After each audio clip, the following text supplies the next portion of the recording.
From what the frick to oh my god, the most bizarre emergency calls that left first responders speechless. I'm a volunteer firefighter in South Texas, and one of my weirdest calls has to be something that happened just a few months ago. We receive a page saying the local naval air station has a plane down, requesting tanker and manpower assistance. We respond with about 6 guys in our tanker and our command truck. We get to the NAS, drive out to the brush behind the runways and see 2 small grass fires as well as some smoldering wreckage of a naval T-45 trainer. We're told to stay by our trucks until the wreckage is cleared by the NAS firefighters, so we just stand around shooting the breeze. My lieutenant and I are standing there when we see one of the naval firefighters hauling it around the front of our truck yelling, "Climb up, get off the ground." We don't question the guy and almost vault on top of our truck. I look over the side, not knowing what to expect, and I see a frickin' wild pig running towards the truck. She hits the side, bounces back a little, snorts, and runs off into the brush, where we now notice a pack of piglets coming around her, then following her deeper in. Then we look at the NAS guy and he just shrugs and says, "I don't know what set her off, but she charged me." Then he got back down and went about his business while we stood there looking at each other, laughing our butts off. My mum's a paramedic and dinner conversations are usually interesting. She had one partner that just seemed to attract all of the crazy calls. We'll call him Pat. Both of these happened while she was riding with him. They get a call in for a woman in labor, not quite full term, but close. When they get there, she's already spread out saying she has to push. They never even had the chance to get her on a stretcher. Delivering babies isn't that unusual for paramedics, but this did not go as planned. After 5 or so minutes of straining and groaning and pushing with my mum at her head and her partner Pat on the business end, they had a successful delivery of an approximately 10-pound turd right into Pat's hands. Seems that this lady had been constipated for ages and not done anything about it. When the time finally came, she mistook the stomach cramps for labor.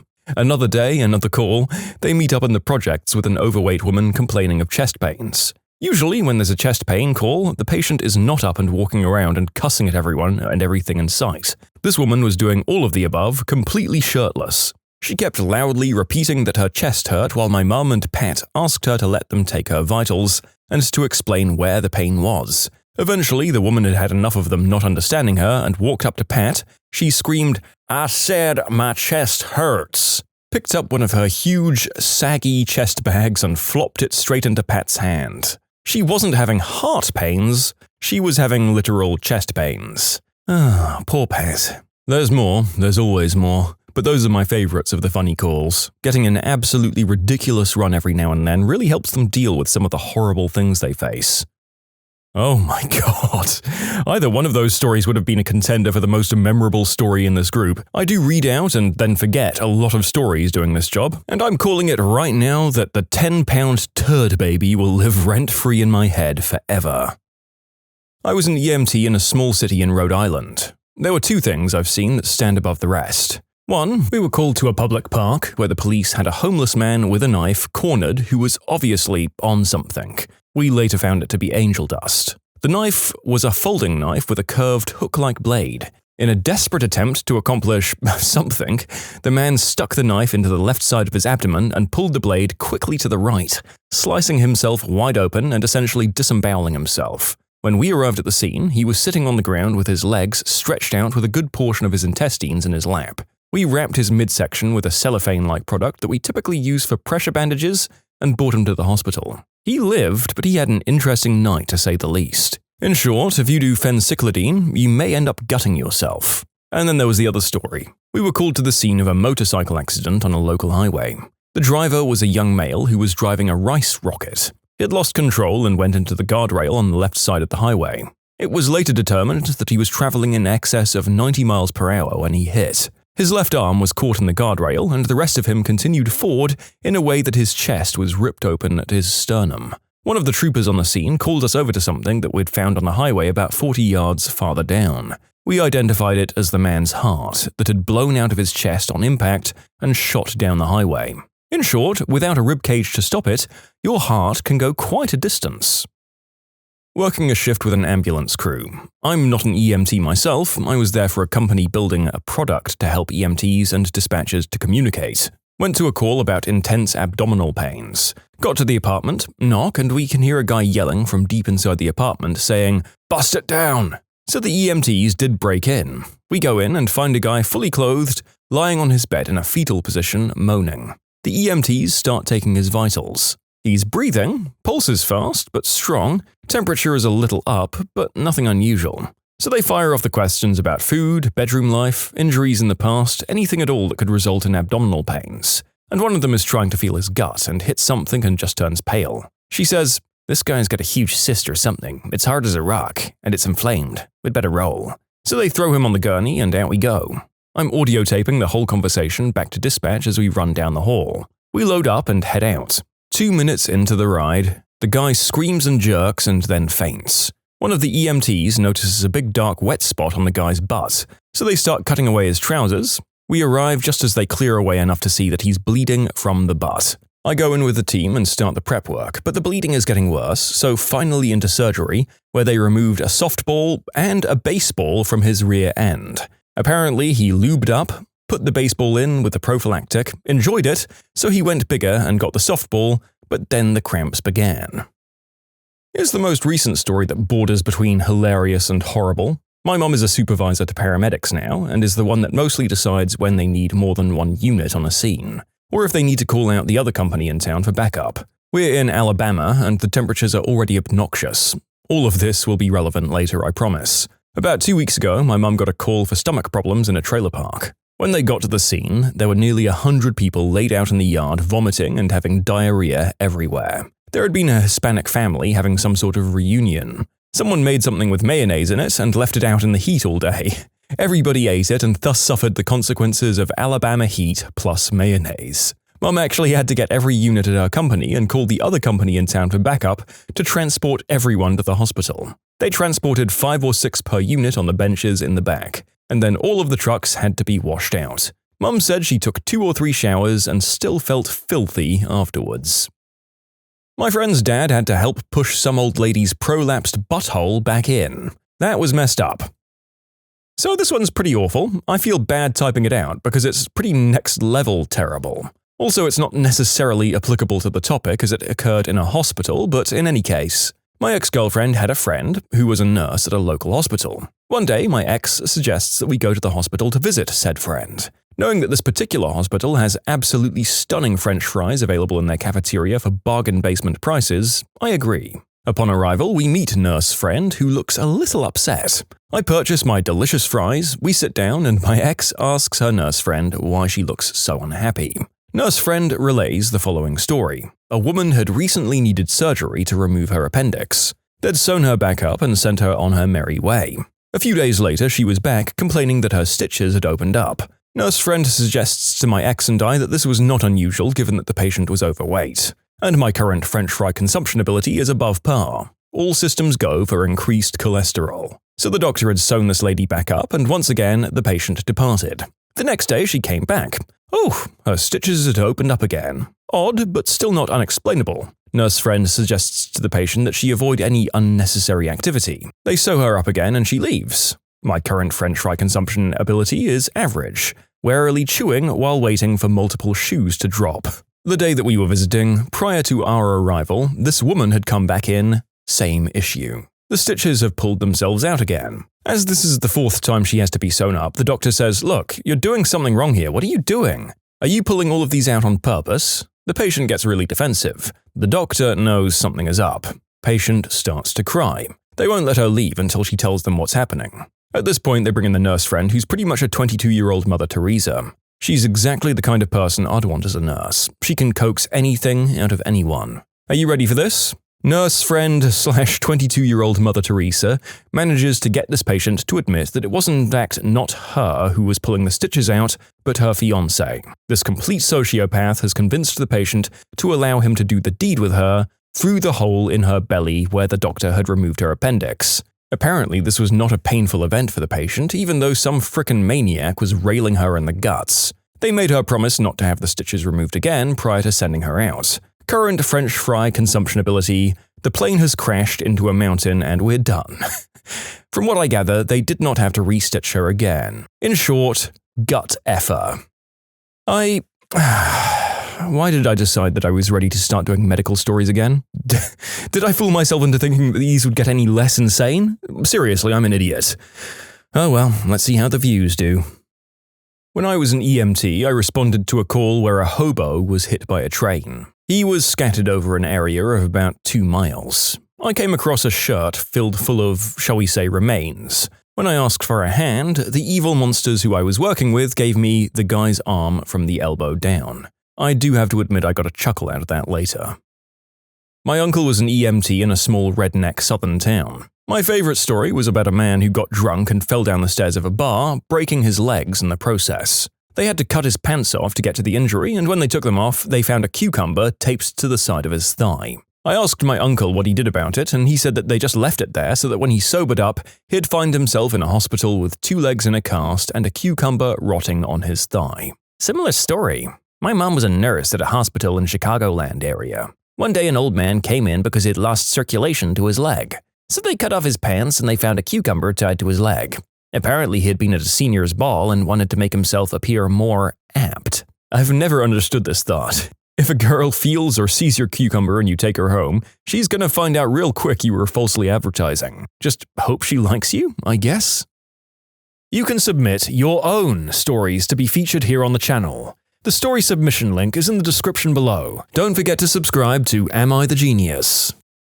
Guy stuck at the top of a tree trying to rescue a kitten. Cats don't get stuck in trees, people do. The best part was the burly sanitation worker rubbing it in, asking him if he ever saw a kitten skeleton up in a tree.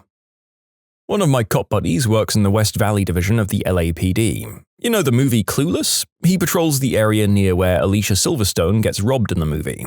Anywho, him and his partner were driving around when he got the 5150 call, otherwise known as crazy person on the loose. However, the person wasn't loose so much as their bowels were. A 50-year-old man was sitting on a ledge and crapping over the other side. His pants were nowhere to be found, so my buddy and his partner get there and approach the guy. It smells awful, but they still begin talking with him. He seemed a bit hungover. He had probably been drinking during the day and got dehydrated. He tried to explain to them who he was, but nothing was coherent. My buddy and his partner didn't know what to do. They really didn't want to transport a man with crap running down his legs in their car. Then the partner had a good idea. They approached the guy. "Sir, how are you feeling?" My head hurts." "Oh my god, you hear that? His head hurts! Call 911! My buddy looked astonished. He radioed for an ambulance, and one had arrived in a couple of short minutes. The cop explained to the paramedics that the man was extremely dehydrated, which caused his bowels to evacuate, not just that he was super hungover.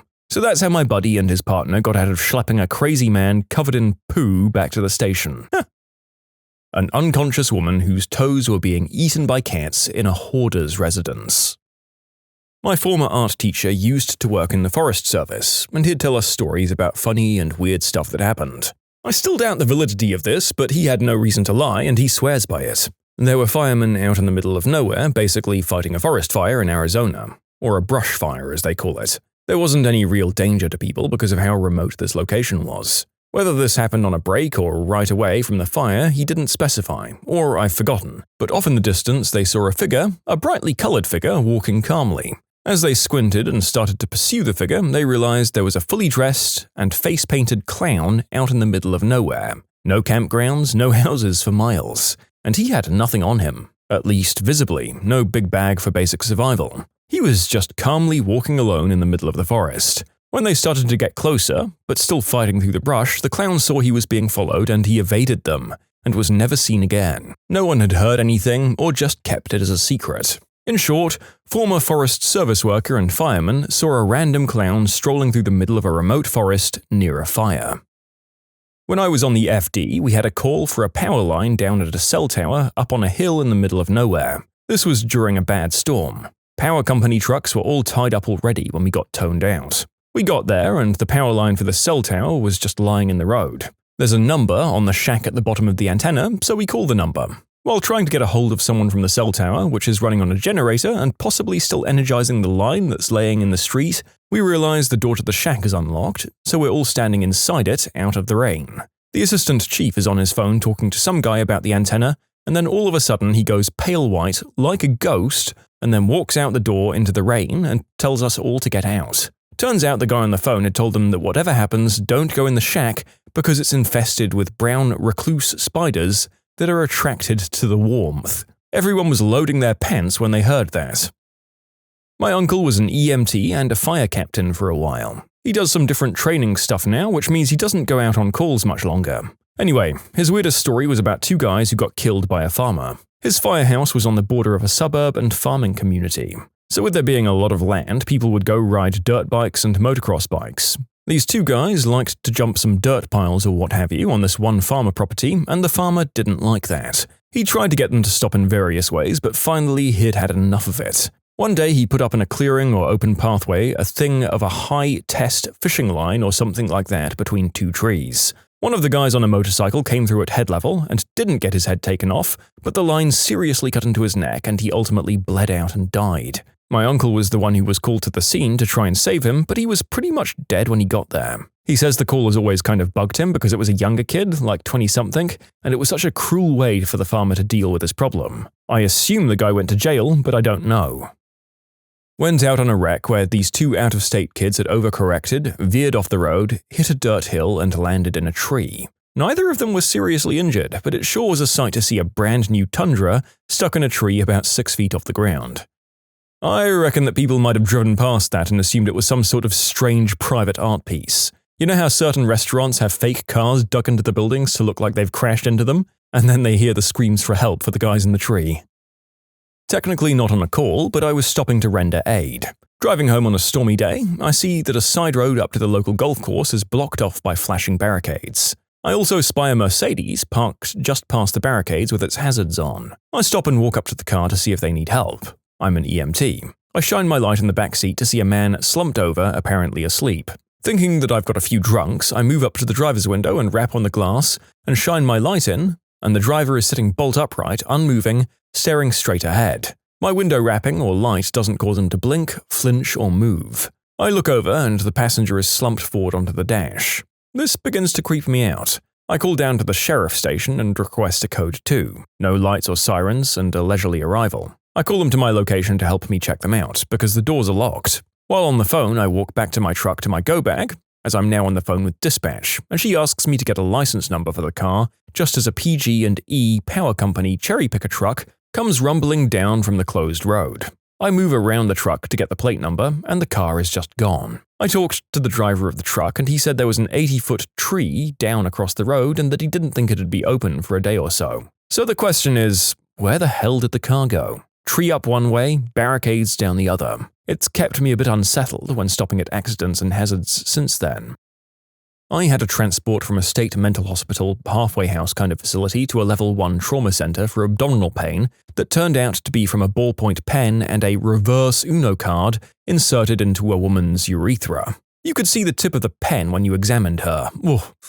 When questioned, she wouldn't admit that she was the one who did it. She'd admit to enjoying Foley catheters, though, and insisted she needed one to be able to pee. In short, woman gave herself a Foley with a pen and an Uno card. Ugh. This one guy had accidentally strung himself up in his garage. He literally had a contraption he'd built that held him in a harness. One of his arms controlled a rope that was attached through a pulley system with an adult toy at the end. As he pulled the rope, the toy did the job on his backside. The other arm controlled the same kind of pulley, but at the end was a noose that was tied around his neck. Needless to say, he pulled a little too tight on the noose end. It was a nice, normal neighborhood, and the guy was married with kids, with a seemingly completely normal life. Oh, I've got a few. I came to an unconscious, unresponsive young male in a bathroom with a massive bleeding. Turns out he was getting frisky with a plunger, and his feet slipped out from underneath him, and it just ripped his hollow and solid organs apart. He was obviously DOA. Another was an old lady whom hadn't been seen outside of her apartment for quite some time and wasn't answering the door. We knew she had died as we could smell her from the outside. The fire department knocked down her door. I told the firefighter to go in and he was like, no way, it would be an emergency, fully knowing that she was almost 100% dead. Lights were all turned off and it was 2 a.m, so each room I had to flip the switch. There were bloody paw prints all over the place, and in the bathroom, the toilet seat had been flipped up, and there were bloody paw prints all around that as well. When I flipped the bathroom light, I was pretty sure what I'd see, but it was worse than I'd expected. The cats had started to eat her after she had died. I was 19 at the time.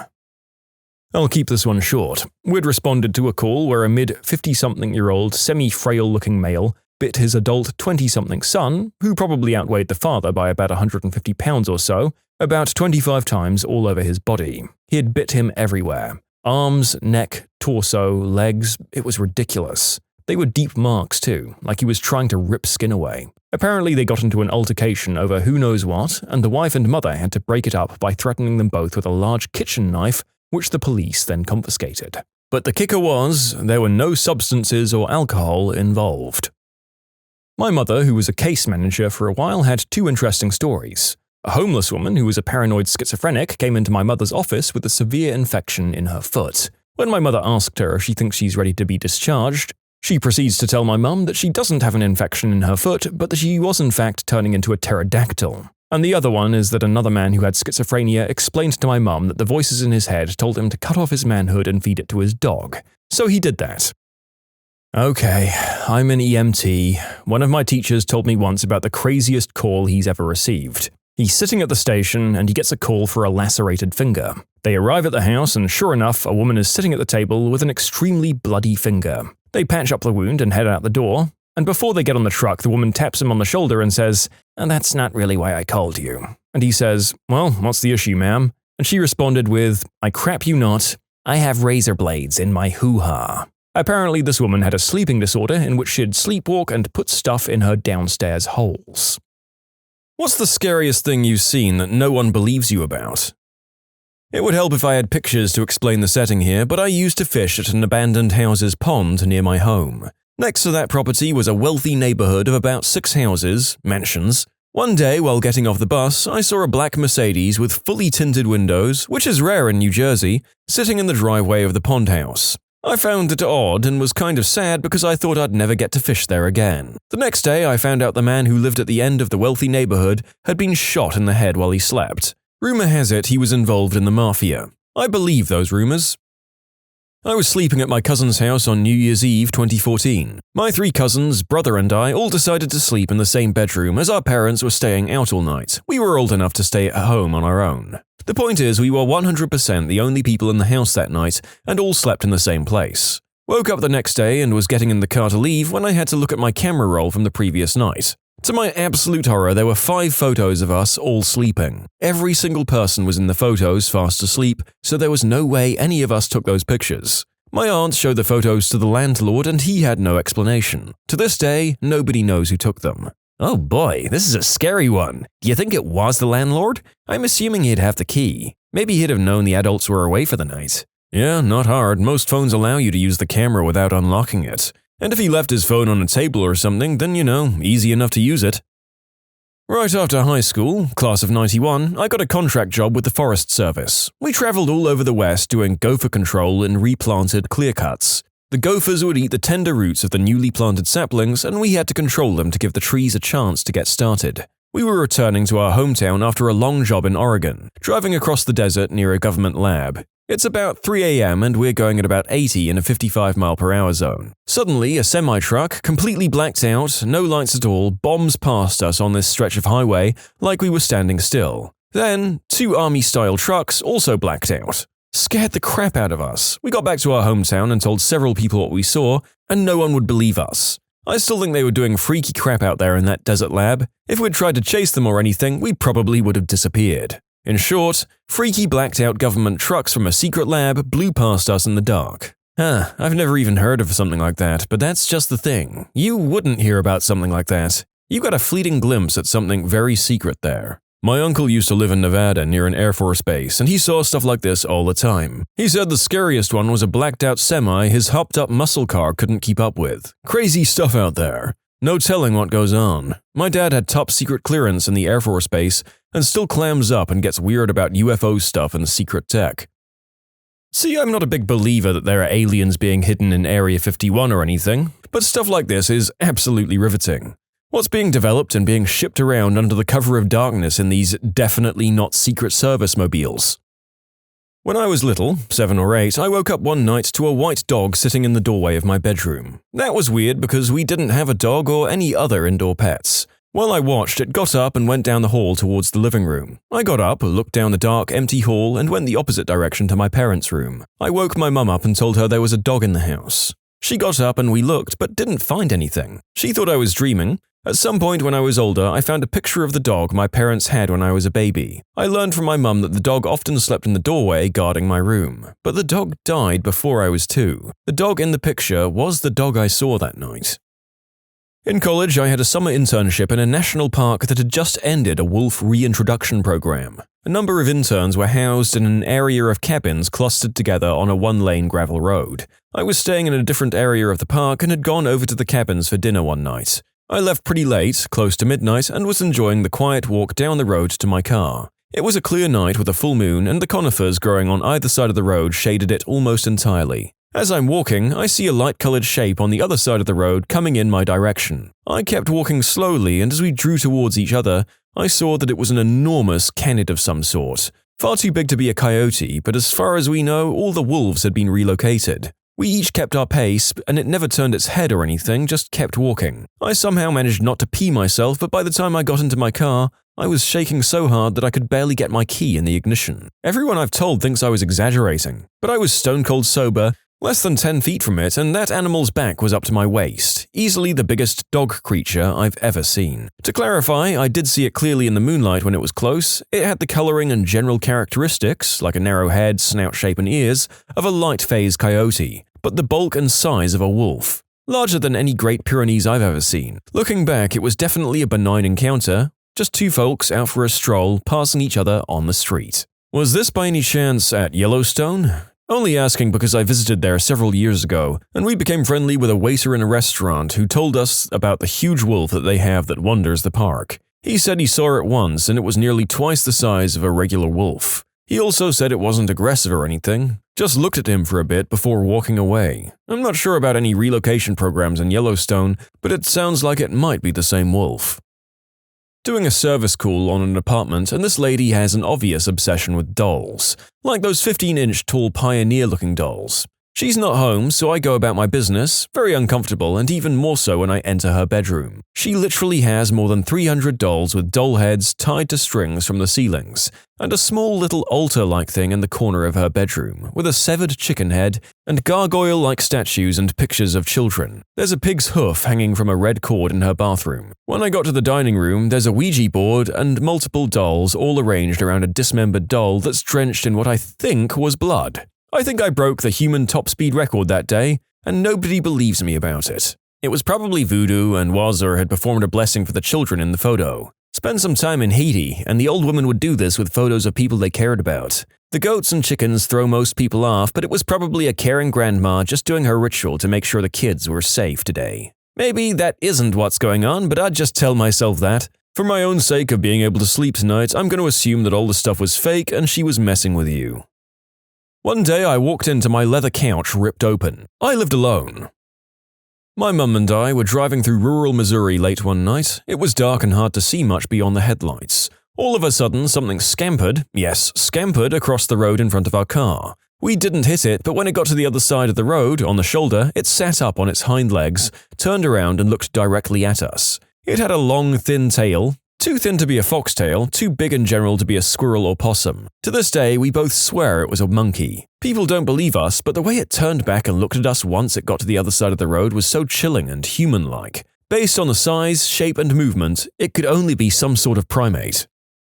My mum used to yell at me to close the pantry door, and one day when I was home alone, I got a snack and left the door open. As I was walking away, the door slammed shut and I heard a voice say, "Close it." Quietly but intensely. I swear I literally grabbed my dog and ran faster than I've ever run before up to my room and locked the door. Let's just say I literally will never forget to shut that damn door again. Can you imagine being so slovenly that even the ghosts in your building start telling you to get your crap together? Talk about a wake-up call, man. I once walked into my living room to see a football that I've never seen before lying in the middle of the room vertically. It fell on one side where I guess it noticed me and proceeded to roll into the kitchen behind the counter and out of view. After standing there from awe and confusion, I went to look for it and it wasn't there. Never saw that again. In high school, I briefly dated a gothy chick whose idea of a good time was to hang out, and occasionally make out in the old graveyard at the edge of town. Not my favorite thing in the world, but she was cute and I was 16, so there you have it. One night she told me to meet her there. The place was dark and empty as always. I had my phone flashlight and was poking my way through the headstones to the tree that was our usual meet-up spot, when I saw some movement in my peripheral vision. Turned the light to where I thought it was in time to see a silhouette move behind a headstone about 30 yards away. I was sure it was her trying to scare me, which sometimes she did, and I called out to her, and in response I heard a female voice, but not hers, call the same name back to me, like it was mocking me. I turned and sprinted back to the road. I texted her from my car. She said she hadn't left her house yet. I cancelled on her and drove home. In my hometown, in Massachusetts, there's a colonial-era graveyard where I used to enjoy walking at night. I saw an odd-shaped gravestone that I didn't remember seeing before, much lighter color than the others, and as I got closer it seemed to be moving. I was really intrigued. Got closer and it was two people screwing. Oops, wasn't even that late. My friends and I used to frequently visit the abandoned Joseph P. Ladd School. It was rumored to be haunted. Most of the time I just assumed the noises were other people on the property. I'd never experienced anything supernatural there, just, scared because of the circumstances of what could happen. One of the last times I was there, I brought my crowbar because the state had started boarding and welding doors shut. So here I am trying to pry open a small enough gap between these two doors. There was a good 6-inch space between them where it was open. After a few tries, I'm getting pretty aggravated, saying to myself, is this freaking worth it? It was pretty well late night and the moon was really bright, so I didn't need my flashlight unless I was inside a building. Also, I didn't use it because of the risk of alerting security. So I'm peering through these two doors down this hall with my flashlight, and about 50 feet down the hallway, it looked like some light dust came into view. So the dust entered where my flashlight was aimed, and then suddenly, it turned. I could see the cloudy, barely visible outline of a chest, shoulders, and head. Nothing else. As it turned, I can still vividly remember what appeared to be the ghostly, misty outline of shoulders and a head moving towards the flashlight. So, as any person would, I ran away and screamed. Never have I been so scared in my life. New England is the best when it comes to spooky legends. Rhode Island has more legends than it does square feet. Lovecraft's quote sums it up perfectly. Searchers after horror haunt strange far places. For them are the catacombs of Ptolemies and the carven mausolea of the nightmare countries. They climb to the moonlight towers of ruined Rhine castles and falter down black cobwebbed steps beneath the scattered stones of forgotten cities in Asia. The haunted wood and the desolate mountain are their shrines, and they linger around the sinister monoliths on uninhabited islands. But the true epicure and the terrible, to whom a new thrill of unutterable ghastliness is the chief end and justification of existence, esteems most of all the ancient, lonely farmhouses of backwoods New England. For there the dark elements of strength, solitude, grotesqueness, and ignorance combine to form the perfection of the hideous. You can submit your own stories to be featured here on the channel. The story submission link is in the description below, and if you want to listen to some vibey music in the background, check out easymode, also linked below, and subscribe. Was with a bunch of kids playing around the street when I noticed a floating stick. There's no trees around and everyone else saw it. Put my hands around it to make sure it wasn't a spider's web or a string, but it was definitely floating. The moment I touched it, it fell. Still can't explain it to this day. I was driving to South Dakota to visit family and I drove all night. Around 7 a.m., tired, almost 45 minutes to my destination, I looked east from the highway and deep in the plains there was this huge golden bridge silhouetted structure. Mended with the clouds and the sparkle of the sun, it almost looked like heaven. I mean, it looked small from the car, but I understand depth perception, and up close that would be a huge Golden Gate-sized structure. Looks like it stretched from north to south as far as I could see. Rubbed my eyes? Still there. I just remembered thinking, I'm tired as heck. I've driven this road many times and there isn't anything this way except grassy plains. Fast forward maybe a year or two, I'm back in South Dakota working for the summer with my family. One day for work we had to drive down the same road about 8 a.m.-ish when one of the guys goes, I remember this one morning, we were driving down the same road for work and this golden bridge-looking thing, huge as frick, was on the horizon over there, pointing to the east where I saw it years earlier. All of a sudden, instantly when he said that, I remembered that moment from years earlier. I remembered it because I thought I was hallucinating, but they described exactly what I saw. This is South Dakota, and there isn't a huge golden bridge-looking object anywhere in the state. It still baffles me to this day. I try not to think too much on it because I haven't seen it since. Weird as heck though. Every time I visit my family, I look to the east on that same stretch of road, but I haven't seen it again. My buddy and brother's evidence of seeing it only validated that I wasn't crazy and that they saw the same thing. I was about 4 to 6 years old and my mother was telling me to get ready for bed. I remember hopping on the bed and going straight for the window. I pulled open the curtains dramatically. I was face to face with a giant fly or moth head. Its face was staring straight at me and was huge, almost like a mask pulled over someone's head. I became hysterical trying to express what I saw and was told it was in my imagination. Now, this was in the window to the backyard. Our house was on a foundation above ground, so that window was about 10 feet off the ground. It's been over 17 years and I remember that creature staring back and the sheer horror of its eyes. Can't bring myself to look out the window at night now. My friend, I think you experienced whatever the equivalent of Pennywise was in your area, and you really need to get the heck out of there before he comes back after his long sleep.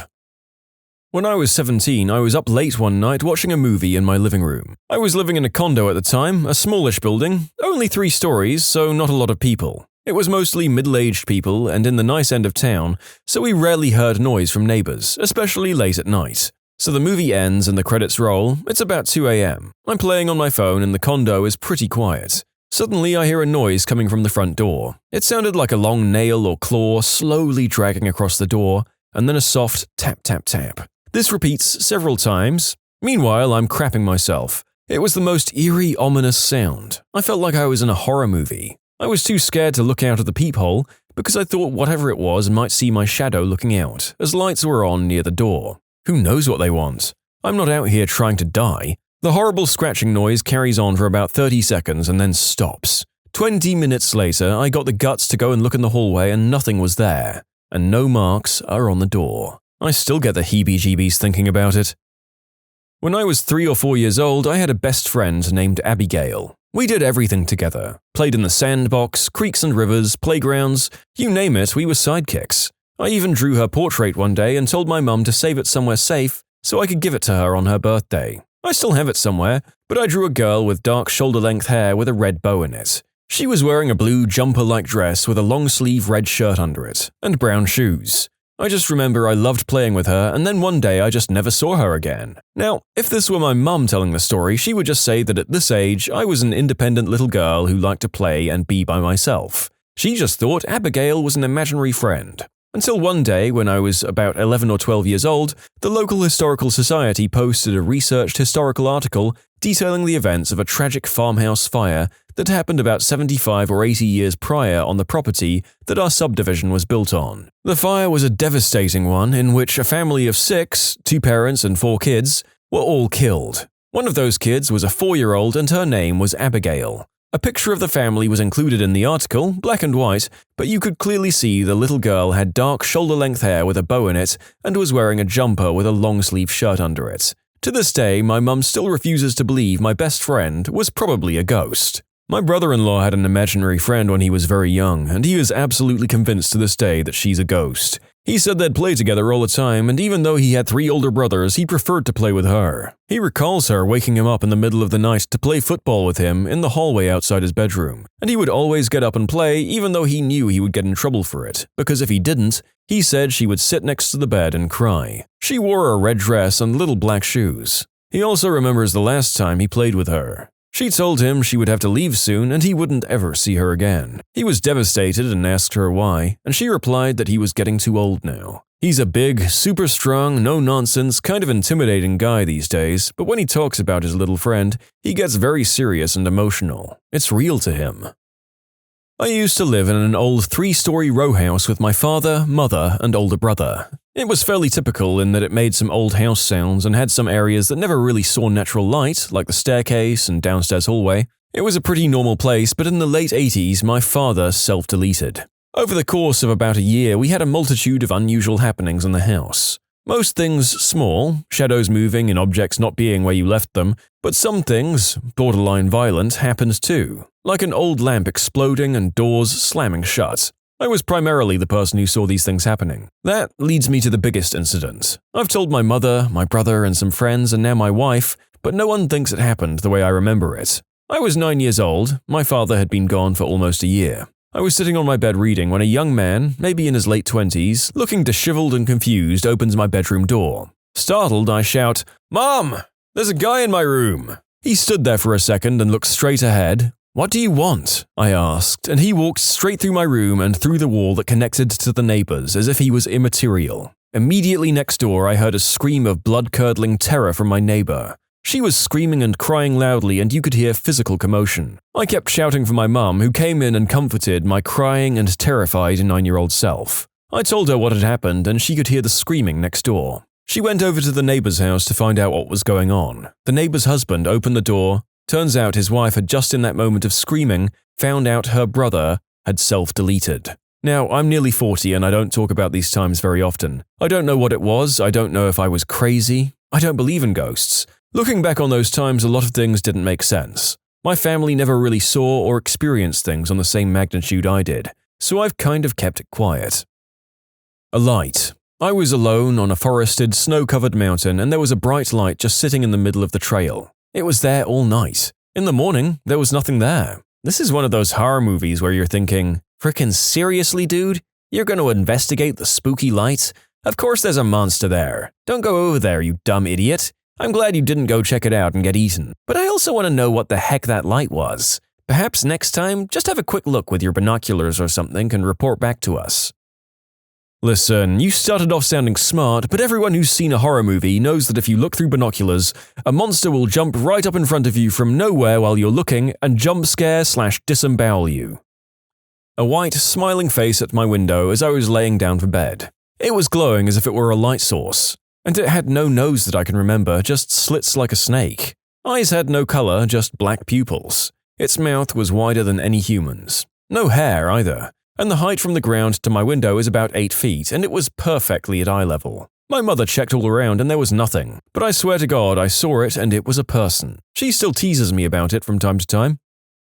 When I was about 7 or 8, my neighbors had walkie-talkies and we would all play with them in the neighborhood and talk. For some reason, I changed my station because I couldn't hear them anymore. Then an older gentlemanly voice comes on and starts talking to me. He was telling me he was my uncle and his daughter was crying and he wanted me to say her name over and over to comfort her. Young me starts doing it and then I stopped because I freaked out. I ran and told my parents what happened and they didn't believe me. I've never touched one since because I know it was some perv getting off on it.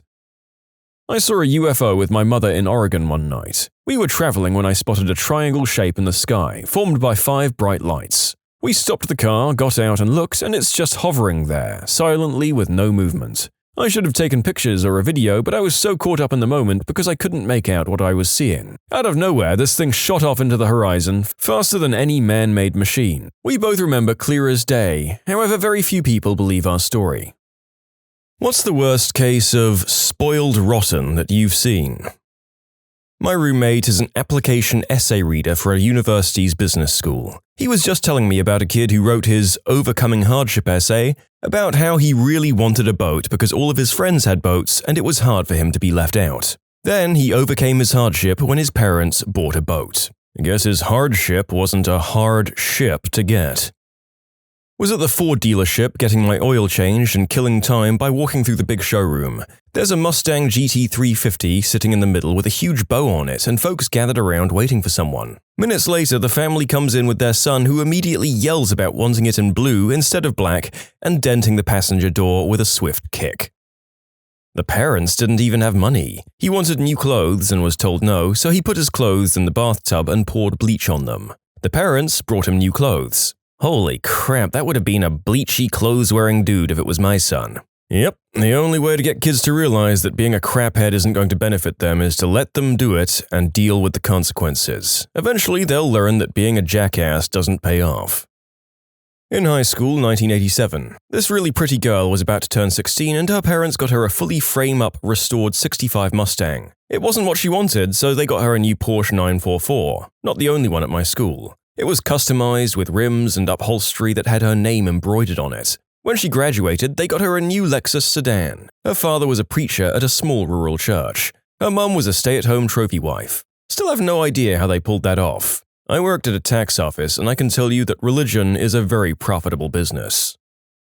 Sister refuses to look for a job and as a result moves back home. She uses my parents' vehicle to drive around with her boyfriend and go to parties and stuff. One day there's a family emergency and the car is not in the driveway for her to use. She throws a tantrum, trashes the house, and runs away with her boyfriend. By the way, my sister is 22 years old. That kinda sounds like the problem solved itself. A girl in my high school had totaled 4 cars by the time she graduated on account of crashing 2, flipping one onto someone else's lawn, and accidentally running someone else's car completely over. I have to be honest, 4 cars in presumably less than 5 years is almost impressive in terms of a person's inability to coordinate or learn from their mistakes, not to mention somehow not getting their license revoked. Okay, I've got one. My boyfriend's little half-sister. So her parents are real hippies. They live at least 40 minutes from the nearest town, which doesn't have much anyway. They live on an eco-friendly hamlet which her parents built from scratch. Since the age of, say, 10, she's now 16, my boyfriend's sister has been a stealer of money. Started off by taking coins when she was babysitting for neighbors, eventually finding out where stashes of cash were kept, and then the neighbors found out and told her parents. They were mortified but didn't do much apart from tell her off and make her promise she wouldn't do it again. Little things like that happened and same outcome. Then her granddad passed away who left a share of $1 million to her mother, which was used to upgrade the farm, buy more land, among other things. She stole money from her dead granddad's wallet in his fricking pocket when he was lying in the house dead when no one was looking. All she got was a bit of a telling off. She never has to give the money back because she spends it first. Her parents just say, work it off by doing chores. Now she's 16 and her latest crimes have been stealing her mum's card to buy $800 of makeup online. Her parents took the makeup from her, hoping to return it, but not before she replaced the makeup in the boxes with old bottles. They let her keep the makeup after this and still let her do all her school camps and parties. The last I'd heard, her parents had started a B&B and made a couple of grand only to have it disappear because she found out their internet banking passwords, transferred it to herself, and then spent it on food, friends, and makeup all in one weekend before they could find out. Her punishment? Work it off by doing chores. It makes me sick. I had to do chores for free. I'm still doing chores for free in my own house. Fricking heck. I was in Toys R Us in the 90s. This mother and her daughter, who had to be around 12, were shopping. The girl asks if she can have some toy. The mother said, "No, we're here to get a gift for..." And the girl asked once or twice more and the mum declined. The girl then said, "F you, mummy," and took off running. The mother chased her, while the kid cussed her out. Eventually, it must have ended. I went to check out and the mother-daughter couple were behind me. The mother not only got the toy she wanted, but actually apologized to the daughter. That was my cousin Zach, but when we left Toys R Us, his dad made him give the toy to Salvation Army. He cried and I got yelled at for laughing. Okay, this is an opposite case, but it's a great counterpoint. I know a multi-millionaire chick, maybe 95 million in net worth. She's a friend of my ex-wife. We hang out with her on a semi-regular basis. At any rate, one day, years ago, my kid is playing some Game Boy DS shareable game with her sons. It's a game that my kid has.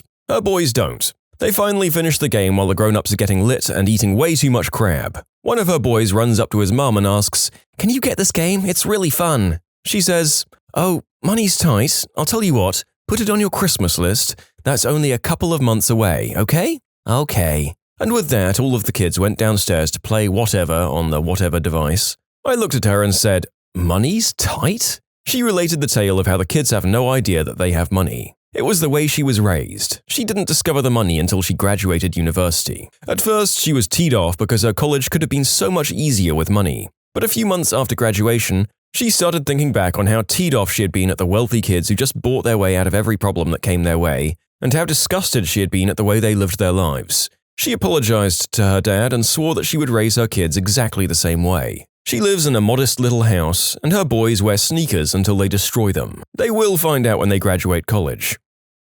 Oh, this is one of my favorite spoiled kid comeuppance stories ever. I had a friend, Don, who had 2 kids, a year apart in age. When his son turned 16, Don was ready to give him his pristine Volkswagen. Don really babied his cars, so this Jetta, though about 7 years old, was truly in like-new condition. A car that most normal 16-year-olds would be thrilled to have. I would have been thrilled to have it myself. So Don tells his son the plan, and his dad goes, "Dad, I'm not driving that car. It's a 7-year-old Jetta. I need a new pickup truck." After taking a deep breath so he didn't throttle his son, Don simply said, Well then, I'll drive the Jetta for one more year and give it to your sister when she's 16. If you want a new pickup truck, then you'll have to either ask your mother or buy one yourself. Now, Don and his kid's mother had been divorced for years, and through a series of bad choices, his ex-wife had barely 2 dimes to rub together. Don had gotten remarried to a woman who was very successful and a wealthy business owner. His son, very mistakenly, thought that Don and his current wife would foot the bill for whatever the son wanted. How very wrong he was. Fast forward a year, and his daughter was very happily driving around the Jetta. Don bought himself a brand new Mazda. His son has access to neither of them. In desperation, he bought himself a crappy $800 beater just to get himself to and from work. Lesson learned, I hope. I applaud Don for sticking to his guns and not teaching his kid to be an entitled butthole at an early age. A friend of mine is married to a very rich man. Old coal money or something. No one in the family has to work because they just live off investments. Anyway, she was crying one day because her mother-in-law was threatening to cut her husband's allowance and he might have to get a job. Cripes, I mean, don't get me wrong, I hate having to do stuff for a living sometimes, but having to do what the rest of the population does to continue your elevated style of living shouldn't be this much of a dream crusher. There are some follow-ons to this comment. I want to know what these people do all day. I can understand not bothering with a 9-to-5 if you're filthy rich, but there are only so many Lamborghinis to crash and so many expensive substances to absorb in one's lifetime. Charity and socializing, I suppose. I know a guy who had a few homes his family owned and he had no wife or kids or siblings. Actually, some of his siblings had died tragically. He's not filthy rich, just comfortable, and has at best to do some repairs and find good tenants. So he doesn't really work. The tragedies killed his drive. He spent all of his time reading and collecting books, and he bought so many off of Amazon that they just keep sending him books for free to review. You know, aside from the tragedies, that sounds peaceful. He has what he wants and probably doesn't need to worry about it. Can't imagine what he'd trade for his siblings back, though.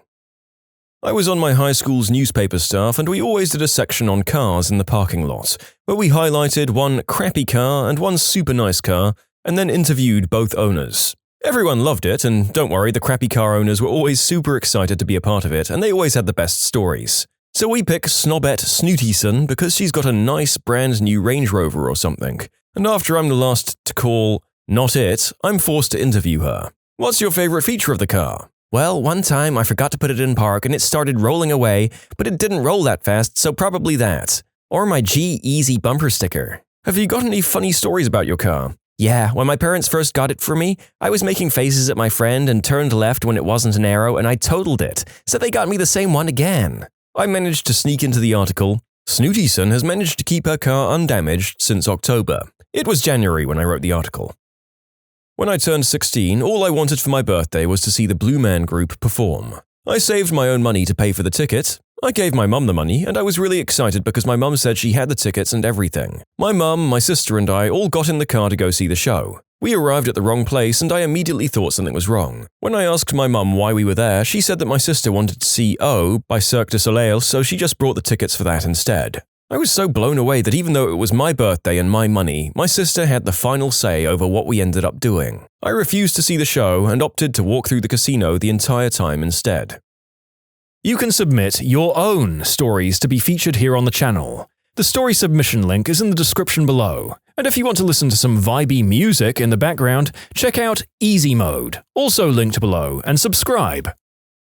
I'll throw out the disclaimer that the guy wasn't a jerk, he was actually okay, but the stunning privilege was both jaw-dropping and hilarious. A Hispanic guy in college came from a pretty wealthy family. He had never had a job before, which isn't really that crazy for his age and being a student, though I'd been working all throughout college. One day he decided to get a job because he was bored and wanted to see what it was like. I forgot where he got a job at, but it was a pretty laid-back part-time job pushing paper in an office setting. A few weeks after starting, we were hanging out and he's talking about work. He reached into his pocket and says, "Today they gave me this. What am I supposed to do with it?" It was his paycheck. I stared at him for a second and said, "My man, that's your check." "What do you mean, what do I do with it? You deposit it in your bank." He says, "I don't know what to do with that. My dad just puts money in there. I don't look at it, I just take money out from ATMs or use my card." Not wanting to walk the poor idiot through such an easy process, I just tell him to take it to a grocery store and cash it. What he said next made me nearly fall off the couch in disbelief. He said, "What do you mean cash it? Like they'll just give me money for this?"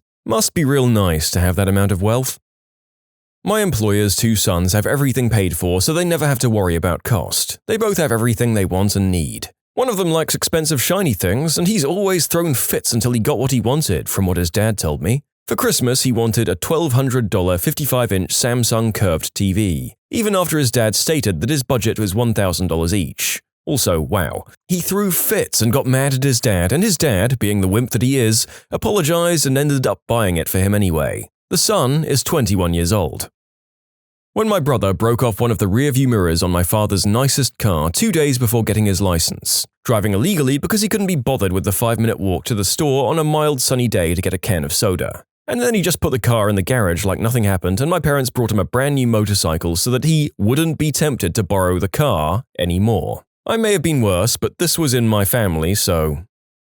When I was 15, I was dating this girl that I met at a coffee shop downtown. Her parents were loaded, like home movie theater wine cellar live-in maid loaded. The girl got a brand new Lexus for her 16th birthday. It took her 4 times to pass her driving test. A week later, she totaled the car, so they bought her another one. Her parents also flew her from California to London to go school clothes shopping.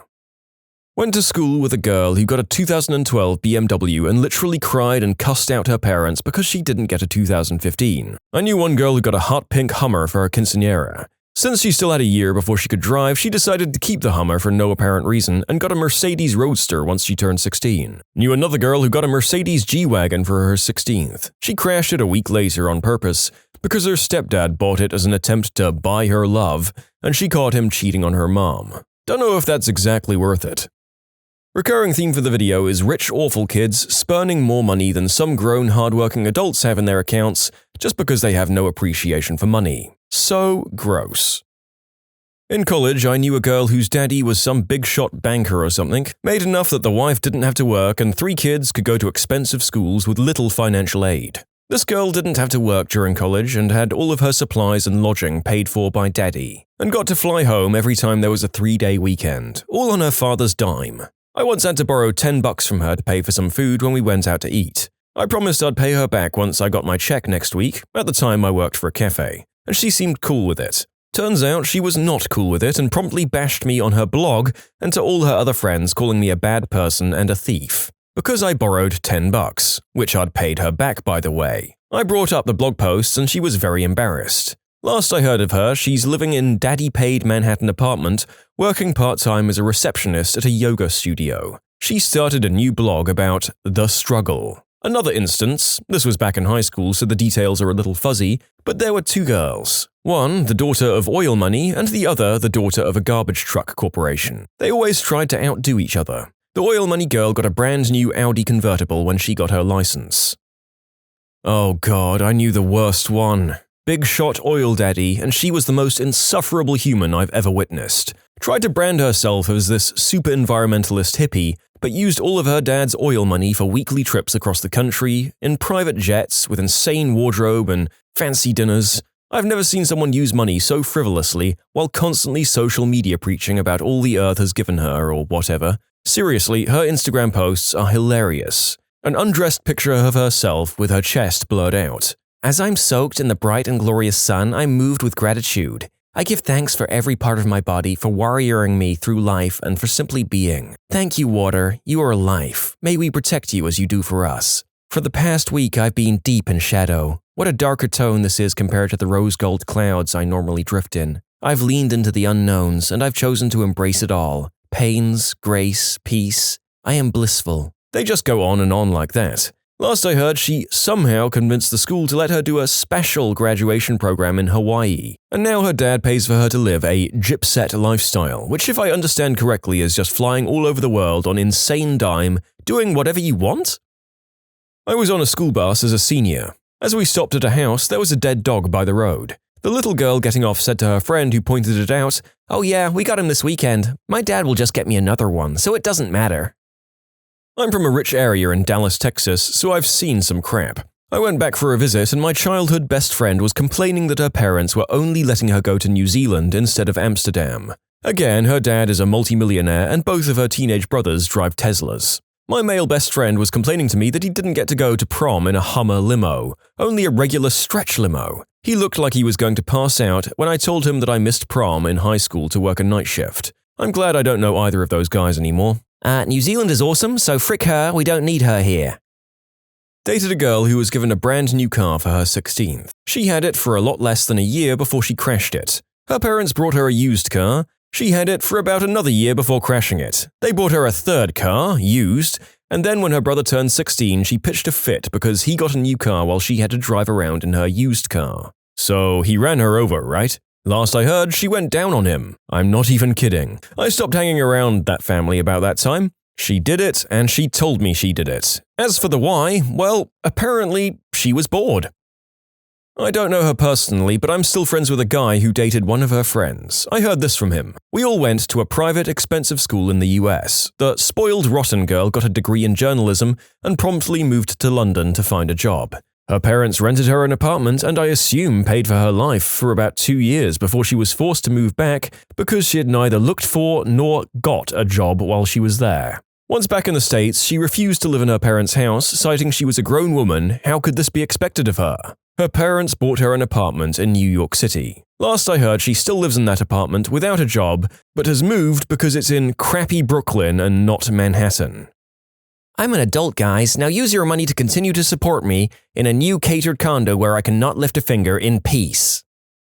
My mum had cervical cancer a few years ago and had a full hysterectomy. She was out of work for a while and my brother and I had to work more hours and basically help out with the majority of the bills and groceries. My then-girlfriend at the time couldn't seem to understand why I wasn't willing to pay hundreds of dollars on a tux and prom stuff. She proceeded to ask me every day if we were going until I finally yelled at her and told her sarcastically that I was sorry my mum had a terminal illness and surgery to remove all of it, and that I was sorry I had to help out with paying the bills. She finally shut up about it and cried to her friends, literally cried at the school she went to, but told them I just didn't want to go. She totally left out the part where my mum was ill. I only learned that the other week when one of the people she cried to got hired at my job and told me what she did. We later broke up because she cheated on me and told everyone I hit her. I've never been in a fight in my life and I'm afraid to hit anyone because I'm a wimp.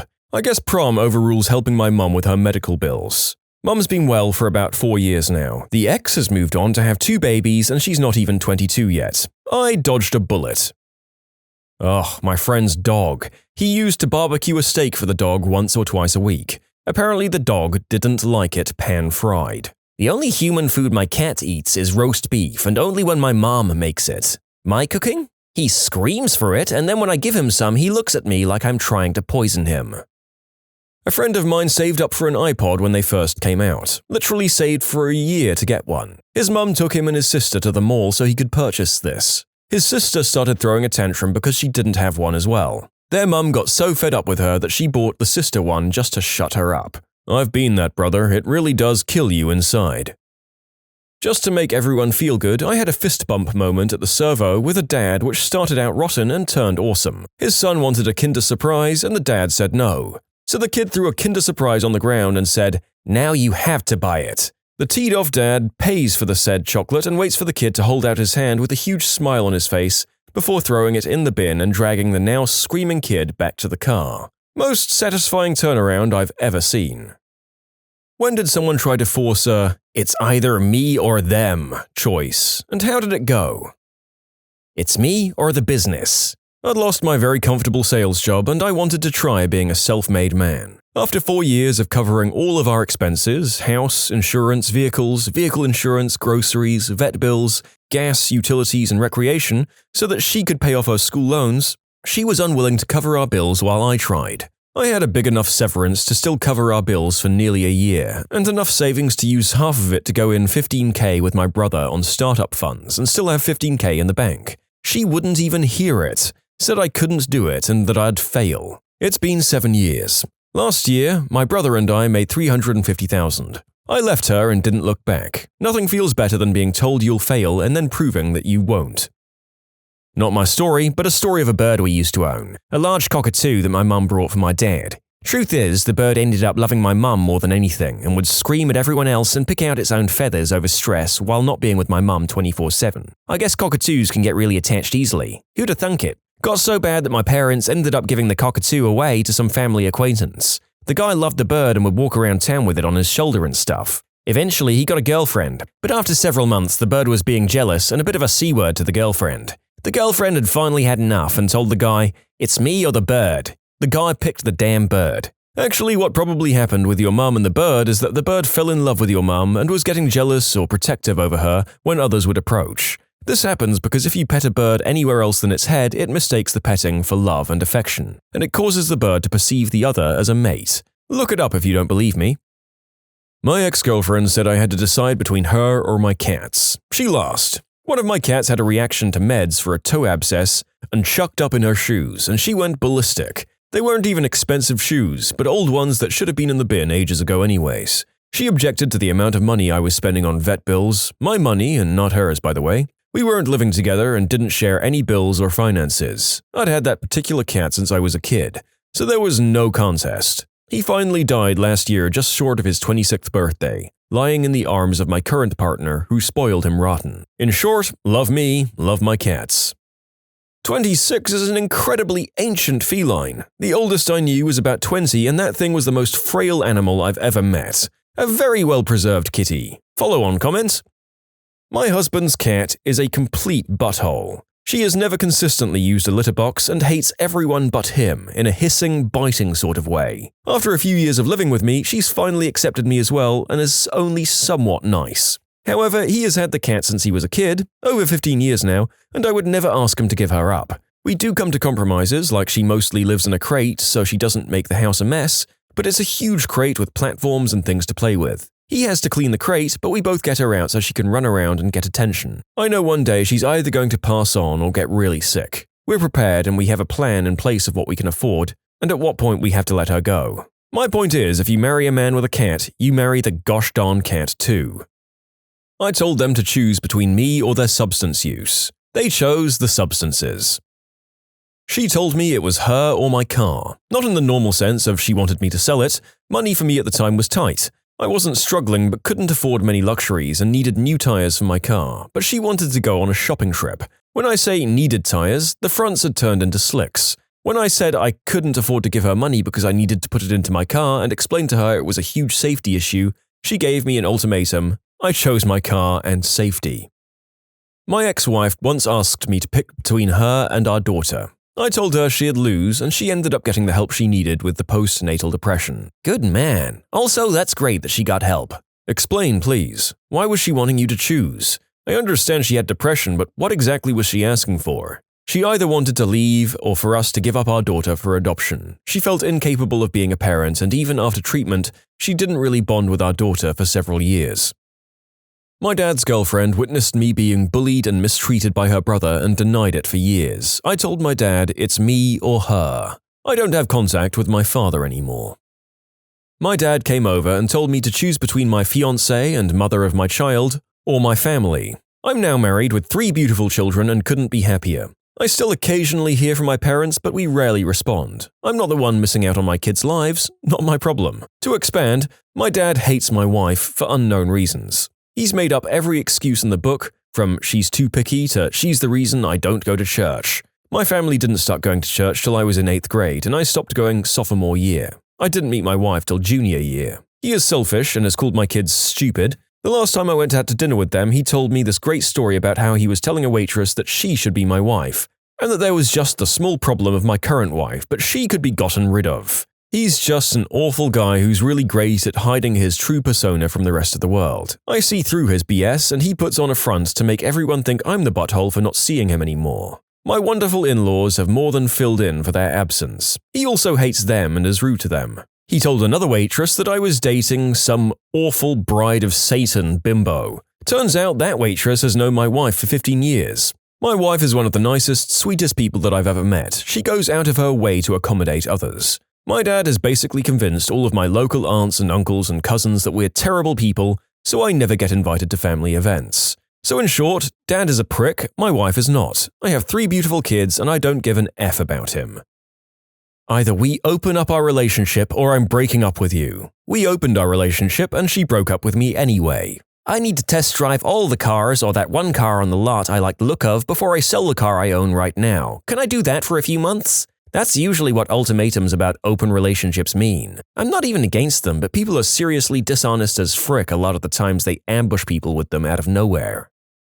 When I was 4, my dad decided to buy pulped orange juice. I took one sip and was disgusted by the pulpy bits, My mum usually bought pulp-free for me. I told my dad I hated it, but he refused to get rid of it. I told him it was me or the orange juice. Next day, I came into the kitchen, and in the fridge is a container of high-pulp orange juice. My dad walked in and told me I needed to get better at picking my fights. It's been almost 15 years, and even when I come home, he makes sure there's a bottle of extra high-pulp OJ in the fridge now. Joke's on him, now I actually like it. That's definitely one of the more lighthearted stories in this grouping. Also, I'm not sure if the joke is on your dad. It kinda sounds like he won. Anyone in the comments agree? I once had a best friend and a girlfriend who hated each other. While my girlfriend hated the dude, she encouraged me to be friends with him. The guy couldn't stand her so much he put me in the position where I had to choose one and say goodbye to the other. I've been married to the girl for 10 years and never talked to the guy anymore. Easy choice, much happier this way. I can't imagine having a guy friend give me an ultimatum over a girl. What the heck is wrong with him? We had a drummer, Scott, tell the rest of the band that it was him or me. They kept me and we renamed the band Scott Free. It's either me or the beard. You'd better believe that I kept that beard. Not so much for the sake of the beard itself, but because making that kind of trivial ultimatum is a major red flag. Fun fact, the man with the world's longest recorded beard died when he stepped on his beard by accident and broke his own neck. I've legitimately heard someone on my team break up with a girl during a game of Dota on voice. He was using open mic and she was like, "Get off that stupid game, take me out to dinner," in this horribly entitled voice. After about 10 minutes of him being calm and saying things like, "It's okay, baby, just let me finish this game, I'll get punished if I leave," and her just not understanding, she issued an ultimatum. "If you don't turn off that game right now and take me out to dinner, I'm leaving." And he just typed in chat, "Pause please, need to break up with my girlfriend." And everyone lolled and he paused and the guy just went freaking ballistic, like, "This is my apartment, you stay here on my dime, I buy you all your food, I give you money to go shopping. You don't get to issue ultimatums to me when you don't have crap without me. Get the frick out of my apartment, this relationship is over." Then it was lots of her crying and yelling and bringing up all this crap he did wrong in the past, as if that was going to help, and eventually he just said, "Sorry, relationship's over, I don't care. Bring a truck and one of those D-bag bar guys you love to go home with so much to get your stuff tomorrow. See if any of them are willing to clothe, feed, house, and do the deed with you." And everyone on chat just went, "Whoa!" And we were typing everything that was happening to the enemy team. He eventually got her out of the apartment, and boy, did it sound like the guy had a world of pressure off his shoulders. After the game ended, I befriended him. We still talk on Steam sometimes. He really ended the relationship and ended up just putting all of her crap in a storage locker when she didn't come to get it for a week. He has a new girlfriend now who apparently isn't as awful. She made me choose to obey her every whim or she'd leave. Turns out it was a power play. I called her bluff. I chose life.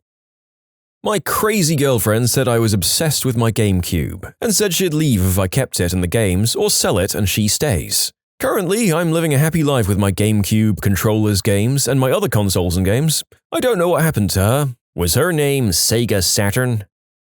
I worked at a care facility where I couldn't keep my own personal cell phone on me, but would carry around a work phone as I worked with clients. My friends and family all knew that I was pretty unreachable when I was at work because of this, but for some reason my boyfriend couldn't understand it. He'd get annoyed at me for not responding to his texts or calls to the point he'd drive by and make sure my car was at work. He once left me a voicemail implying that he intended to self-delete since I wasn't there for him. He insisted in the message that I had to choose between him or my job.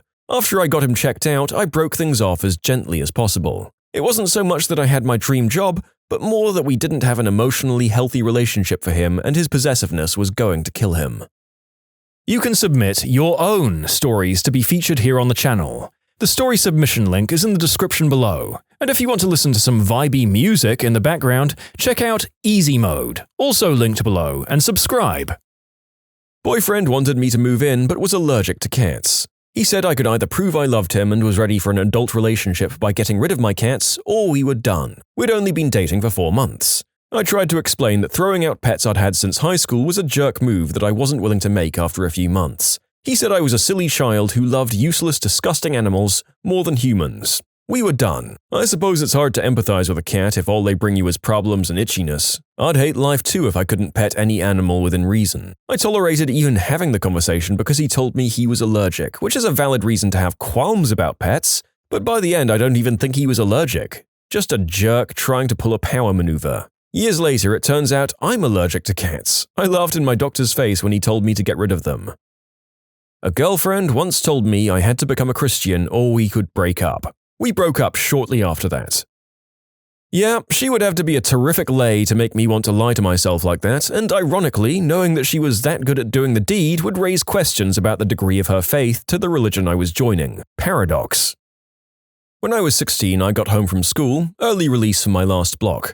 My father was upstairs, in my bed, drunk, bottle in hand, and passed out. He woke up, and calmly I asked him to get up and take a shower, or I'm out. He told me to go and F myself and proceeded to drink while talking and arguing with himself over some alcoholic, delusional bullcrap. Completely forgot my presence. I packed some stuff and called my very dear childhood friend to come get me. Her and her mother helped me buy a Greyhound ticket to get out of state to my sister's. About 6-hour drive to the south, but a horrible 12-hour bus drive. I phoned my sister when I was an hour away, talked to my mum as she begged me to return. I emancipated shortly after and spent a year with my sister working and getting crap done. Only thing I regret is being the youngest while all my siblings moved out in a similar vein. I was the last resort for my dad's bullcrap. When I left, he focused on my mum. Things were always absolutely terrible for all of us, but since he no longer had a selection to choose from, the only person he could bully was her. She passed away 2 years ago from melanoma after a long, grueling few sick years stuck alone with him before moving out.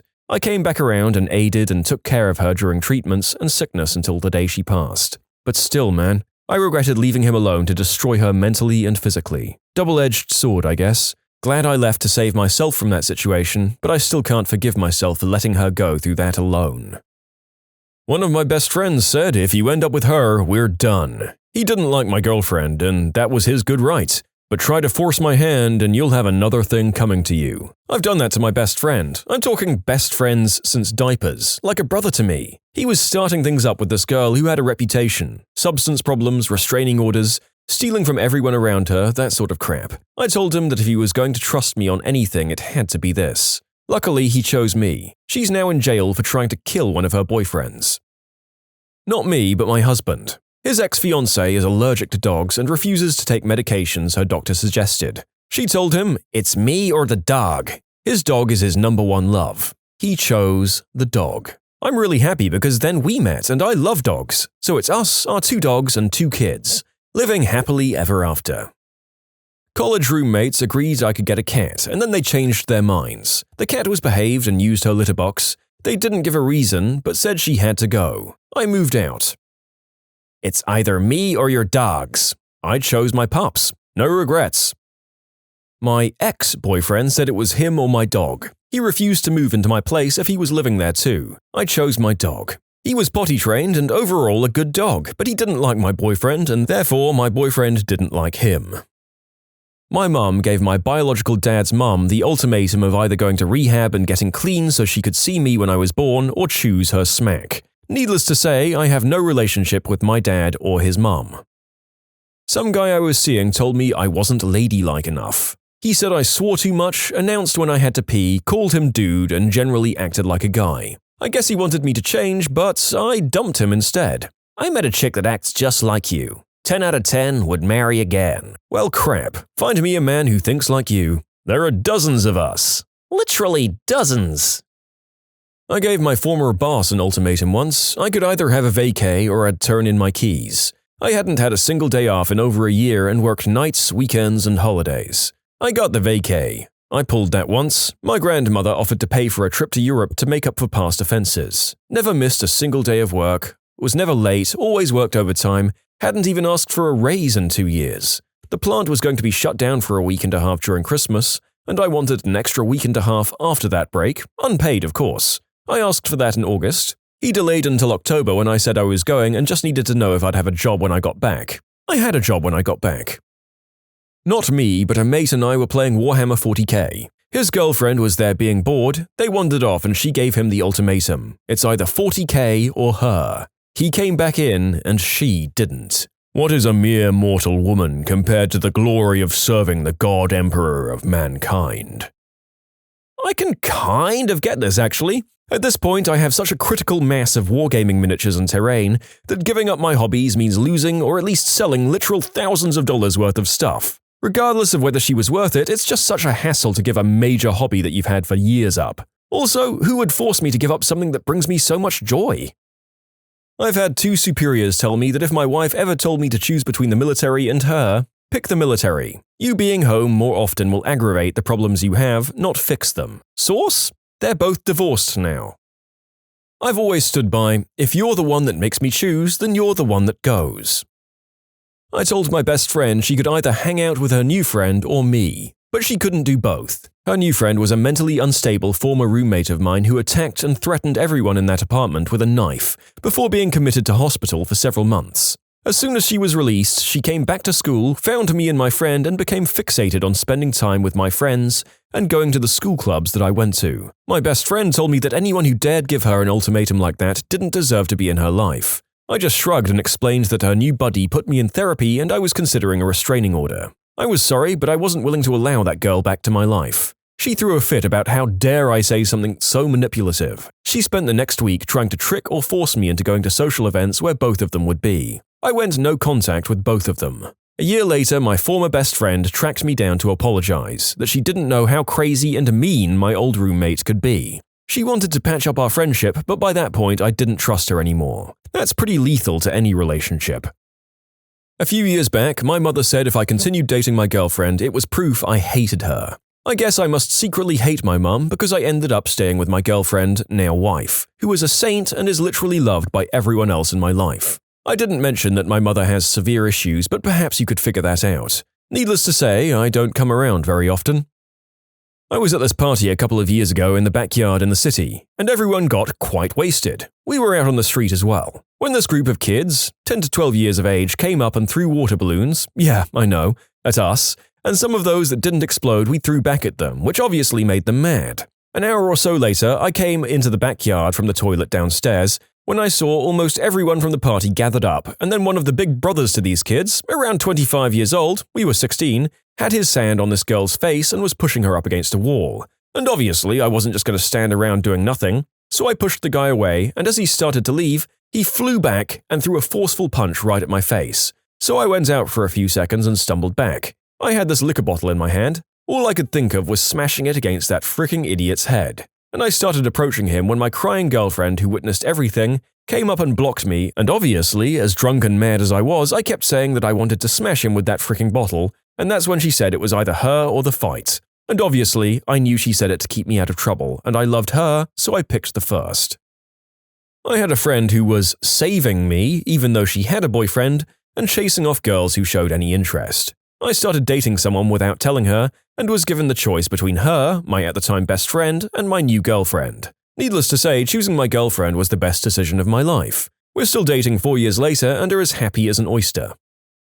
I have one real hobby, a live-action RP, full-contact boffer sport called AmITheA. Every weekend, about 40 or 50 of my friends and I get together and hit nerds with sticks. AmITheA was my only social interaction and is a damn good workout to boot. The girlfriend got jealous of me skipping out for 5 hours every Sunday. "I don't think there's room in your life for AmITheA and me," she said. "Oh, honey, I don't think you're going to like where this conversation is heading." What was the strangest way you've seen someone quit?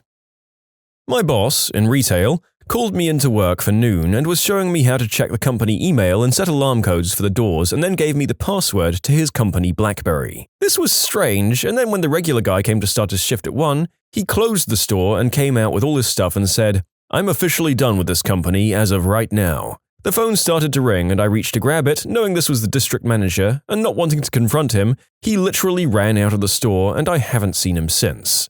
Apparently, he had just emailed the district manager to say he'd resigned and wanted no further contact. The other guy and me have only worked at the store for a month. Not my story, but my boss's. She worked at a very busy downtown restaurant and brunch spot, and the line would be flooded with tickets for hours on end. One day, one of the line cooks just stopped amidst all of the commotion, stood up straight, paused, grabbed all of the tickets off the line, scrunched them into a ball and put them in his pants. He then put his middle fingers up, rotated to face everyone who was watching in horror, and walked out. This has since become one of my favorite stories. Holy crap, working as a chef in a cafe that can get busy, just the thought of all the tickets being gone horrifies me. I used to work at a fast food place in a small town. We had the run-of-the-mill, so-and-so was arrested, guess he's not working here anymore, happen more times than I could count. But the best was when someone didn't show up for his shift. The manager calls his phone and he doesn't answer. It goes to voicemail. He changed his greeting to the following: F you, I quit. Talking about co-workers arrested, back in the 80s I was working midnights. We had a co-worker turn to us at shift's end and tell us, "It's been a pleasure working with you," turn and walk away. When we called after him asking if he'd quit, he said, "Not exactly," and went out the door. We asked the boss what was up and he had no idea. That evening he was on the news for robbing a bank and then being caught minutes later strolling down the street with the money. Turns out he had acquired immunodeficiency syndrome. And back then, most treatments were experimental. The company insurance didn't cover treatment, but he had read that people in prison were getting treatment for that disease, so he did what he felt he had to do. That is quite the workaround. I'm not sure that prison inmates were prioritized for that treatment. Correct me if I'm wrong, comments. My high school summer job was at Burger King. One year they put me on the schedule when I was supposed to be at sports camp, 6 hours away, and I said, "No, like I told you 3 months ago, I need those 2 weeks off." And they replied with, "Well, you have to come back to work, then just go back to camp." And I was like, "Okay." So I drove back home and quit. When I got home, there was a manager on the phone for me saying that they have a no quitting policy. I was like, "Okay, well, I quit, so…" followed by awkward silence. Then she hung up on me. We walked a guy we'd fired down to security, and he hugged the old security guard for like 10 minutes in silence. I was once giving a course at a company HQ in a room overlooking the front door. I was just explaining company law for engineers when the entire IT department left the building with their belongings in black plastic bin bags. Since it was IT department, maybe they were outsourced? My first IT job out of college was in a large call center for a large bank. I worked there less than 2 months and wasn't even done with their training program when they took me and the other 15 people that were training with me into a room and said, "We don't need you anymore." So security escorted all of us at once to the door. I had a guy who worked for me who was awesome at his job but believed in just about every conspiracy imaginable. He would go on vacation and people would ask where he was going and he'd say, "Nowhere. I just need more time to work with my magnets." He'd forward all kinds of stuff about big business suppressing technology, crappy internet videos of people who claimed they had built perpetual motion machines, and other things. Sometimes we'd try to point out the flaws in these theories, but mostly we just laughed it off. One morning I came into work and started unpacking my laptop to get started, and he burst into my office with a huge smile and said, "I'm giving ya my 2-week notice." I started to speak and he cut me off. "I double-checked everything last night and I've achieved over-unity. I just needed a different kind of magnet. That was my key. I'm out of here in 2 weeks. I wanted to resign right away, but my girlfriend said that the polite thing to do was give 2 weeks notice. I guess the world could wait another 2 weeks. I tried to talk him down, but he was insistent.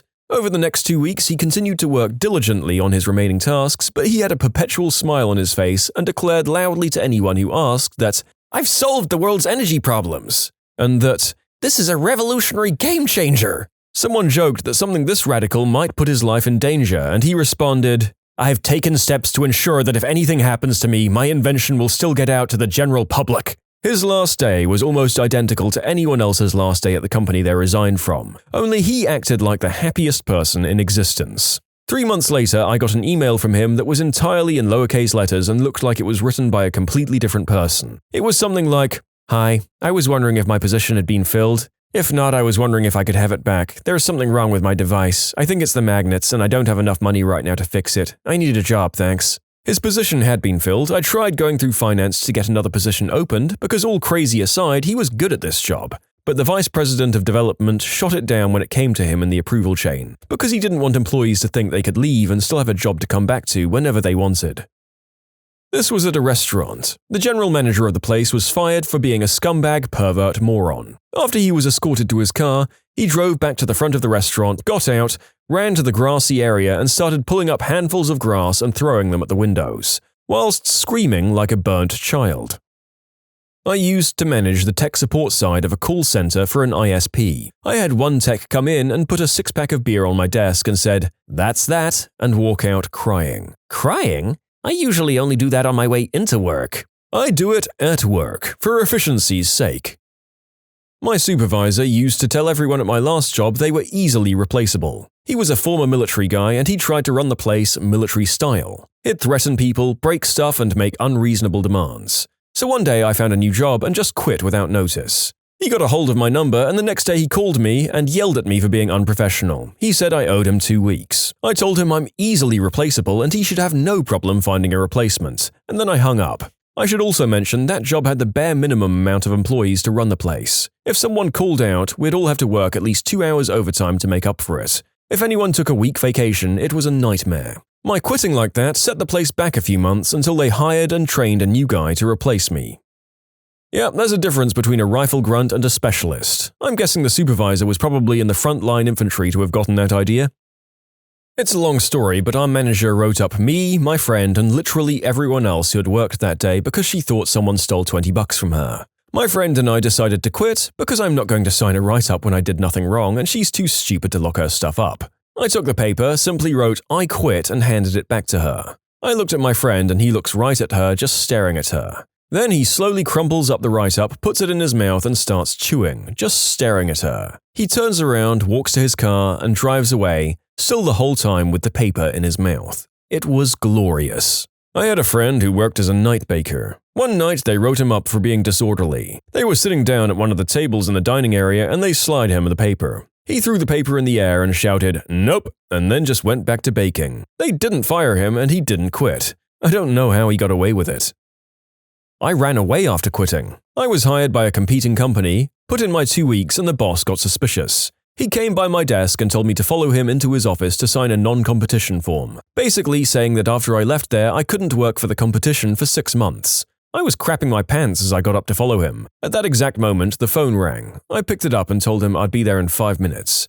I finished up the phone call, grabbed my stuff, and hauled it out the back door. They eventually did find out that I went to work for the competition and sent me an email saying, "Congrats on the new job. I'll have to stop by for a visit one of these days." Why would anyone sign something like that? If they didn't make you do it when you were hired, why would you do it when you're about to quit? What are they going to do? Fire you? After you've quit? I don't understand the scenario at all. I worked my way up from someone with no responsibility to running a department. Along the way, no one thought to make me sign one. The main reason I went looking for a new job was because they were doing mass layoffs. After they tried to fire my buddy, they asked him to sign one, which he then informed them was illegal and told them to go F themselves. This happened at the casino my friend worked at. She's standing there dealing blackjack, normal day. All of a sudden, the dealer on the next table over screams, "Blackjack! I win!" while dancing and pumping both fists into the air. His players are dumbfounded. After his victory dance, he reaches out with both hands and scoops up everything on the table. Everything. Yeah, that too. If it was on the table, it got scooped up into his bank. Cards, chips, lighters, all of the money the players had sitting on the table in front of them, even the money that wasn't being wagered. After he scoops it all up, he rips off his ID badge, throws it down on top of the pile and walks off the table, out of the pit, and out the front doors to where his friend was in the car waiting. It took surveillance hours and hours to find out whose money belonged to whom. After the fact, she found out that the guy's friend had been waiting out there since the beginning of his shift. It had taken him hours to deal himself a blackjack. In short, casino employees like to go down in flames. You can submit your own stories to be featured here on the channel. The story submission link is in the description below. And if you want to listen to some vibey music in the background, check out easymode, also linked below, and subscribe.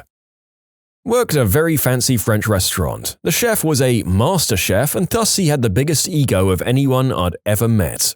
Chef was in the piano bar talking and having a drink with some horse racing bigwigs, Rancho Santa Fe during track season. Hard-working, mild-mannered busser is changing tablecloths. The chef just starts belittling him in front of everyone for a laugh. "What the hell, man? I just saw a bit of the table when you switched cloths." You're not supposed to see the actual table. "If you grabbed the wrong size tablecloth, fold it back up. Man, you're so damn lazy." There are a lot of different sizes, so you grab a variety and use it on the next table if it was wrong. The chef said something else and laughs with a jockey, some hot women, and some guys with back pockets thicker than George Costanza. I forget what he said that made everyone laugh, but this 20-year-old behemoth of a busser takes his apron off and throws it at the chef. The chef stands up from the booth like he's teed off and is yelling about how he'll lose his job. The busser goes, "Frick this job and frick you, you little turd," and decks the chef right in the chops in the middle of the busy piano bar, then walks to the back exit, grabs a tray full of buffed Rydell stemware, and chucks it into the wall and leaves. It was pretty rad. A terrible ex-coworker, Crazy K, told everyone except his boss that it was his last day. His boss, a real nice guy, eventually heard what was going on and walked over to him and asked if it were true. Crazy K simply said, "Yep," and stood up and walked out. This guy had serious white snow problems. Not sure where he is now, but I kinda miss the shenanigans, and I hope he's found help. Other stories include continually complaining about being underpaid. He was making 6 figures, which is above average for the position and skill level experience. To illustrate his poorness, he would loudly count coins at his desk by dumping handfuls onto it and sliding them one by one into his hand. This was performed multiple times daily. It was the best for the company, but Crazy K was my primary source of entertainment at work. He would bring girlfriends, very trashy-looking working girls, to our upscale holiday parties. He got 2 of them pregnant, proposed to both, they each took the ring and ran off to southern states and sued him for child support. One of the previously mentioned working ladies at a holiday party was named La Fonda. Yes, seriously. This was about 2 years after Napoleon Dynamite came out and everyone was laughing about it. On a whim, he bought 2 brand new cars in a week, but had to sell them both about a month later. He picked up another lady of the night at a work event using Craigslist on his BlackBerry. Was quite proud of this. I mean, I've had this kind of coworker without the overt wealth. They're very entertaining, if nothing else. I'd planned to quit a job once, and it just didn't take. I picked up a 3rd job at a cafe during undergrad that required me to be in at 6:30 a.m. I thought I could do it. I gave it a try for a few weeks, but it was quickly becoming apparent that I liked drinking and sleeping in on Saturday a whole lot more than the extra cash. Anyway, I woke up hungover in a beautiful girl's bed and decided, screw it, I'm not going in, and went back to bed. I know, I should have called, but I was 20 and working 2 other jobs in addition to taking courses full-time. When I woke up again at around 9, I had a couple of voicemails. I expect "don't bother coming in again, we'll make your last check" message, but instead it's the owners apologizing because my coworker had been attacked and mugged on their way to work, and they figured I must have shown up already, seen the closed cafe and just gone home. I didn't have the heart to tell them, so I went in the next day, worked, and gave notice. 2 managers, one who looked like Ross Perot and the other who looked like John Candy, were leading a meeting when the police came in and arrested them. Turns out they took a trip together to the next town over and beat a working girl nearly to death. Worked in a supermarket as a cashier when I was in high school. A few of my good chums also worked there as well. Cue the crazy lady who goes to my friend who's having a rough day to begin with at the register behind me, puts all of her crap up and he rings her up. She notices a lobster has somehow gone missing and accuses my friend of stealing it. Then he says, "Lady, are you kidding me? Why would I take a lobster?" She then proceeded to yell at him and demands compensation in some form. He's had enough and yells, "F this crap, I'm out. Lady, F you and your lobster." He proceeded to walk out of the store and punches a hole in the wall, knocking a display shelf over as he exits, with her wide-eyed and a silent store behind him. Turns out her lobster was left at the seafood counter. I had to fire an employee after I caught her sleeping in her cubicle multiple times, and then telling me that asking her to assist in other areas when we were slow was not her job. Her mum came in afterwards and came storming into my office in a huff. Picture this: a 40-year-old black woman in pretty good shape in skin-tight leopard leggings with gigantic gold high heels on, oversized sunglasses and cornrows in her hair, screaming at me, "You're just a fricking racist. I'ma send my lawyer at you and he's going to sue your butt. We got racial discrimination suit on our hands." I looked at her the whole time and never said a fricking word. After which she stormed out of the building screaming, "You're all a bunch of fricking racist N-words in here." My first job out of college was at a medium-sized company with a small IT staff. There were just 6 of us programmers until we hired the new guy. We were using this obscure language which you couldn't really hire for without paying through the nose, so they decided to do on-the-job training for this. So the new guy was a little older than me but had no experience outside of teaching. He was nice, sort of quiet and a bit quirky. The only personal thing he kept on his desk was this plastic goat. I didn't have anything on my personal desk either, so I didn't really think anything of it. Sometimes he would play with it a little, but it mostly just sat on one spot in his desk. Everyone needs some sort of stress relief, I suppose. A few weeks go by and the new guy seems to be picking up the language fair enough. He had coded a couple of screens, albeit with a little help. One Monday comes up and he doesn't show at the office. Our boss calls him and says you can't just not show up without calling. Not a big deal to me, I mean things come up, it was just a little unprofessional. The next morning I get into the office super early, which is unlike me since I'm such a late riser. He rolls in around his normal time and is surprised to see me, but I figure it's because he likes the quiet morning. We're there working for a couple of hours and the whole time he's fiddling with the goat in his hand. Mid-morning, he gets up out of his chair and leaves our little room. An hour goes by and I figure out he isn't around for lunch, which we all used to do as a group. I figure he must have had something to do. Well, he doesn't show up after lunch. The next day, no call, no show. A weekend passes and still he doesn't show and he hadn't returned any calls. So my boss had to call the police to do a health check on him. He literally sends an email saying he wouldn't be back. We all look at each other thinking, who in the world quits like that? Was this a spur of the moment or premeditated thing? We look at his desk and realize his little plastic goat is gone. He must have come in that morning to grab it, but was surprised by me into staying for a bit to cover it up or something. He hadn't done anything malicious to the code, he just wanted his goat.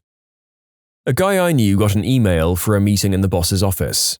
Figuring he was screwed, he starts just destroying computer equipment, just messing stuff up like crazy. So he goes into the office, sits down, and the boss tells him he needs to go to a conference someplace and it'd be all paid for by the company. He didn't get to go to the conference.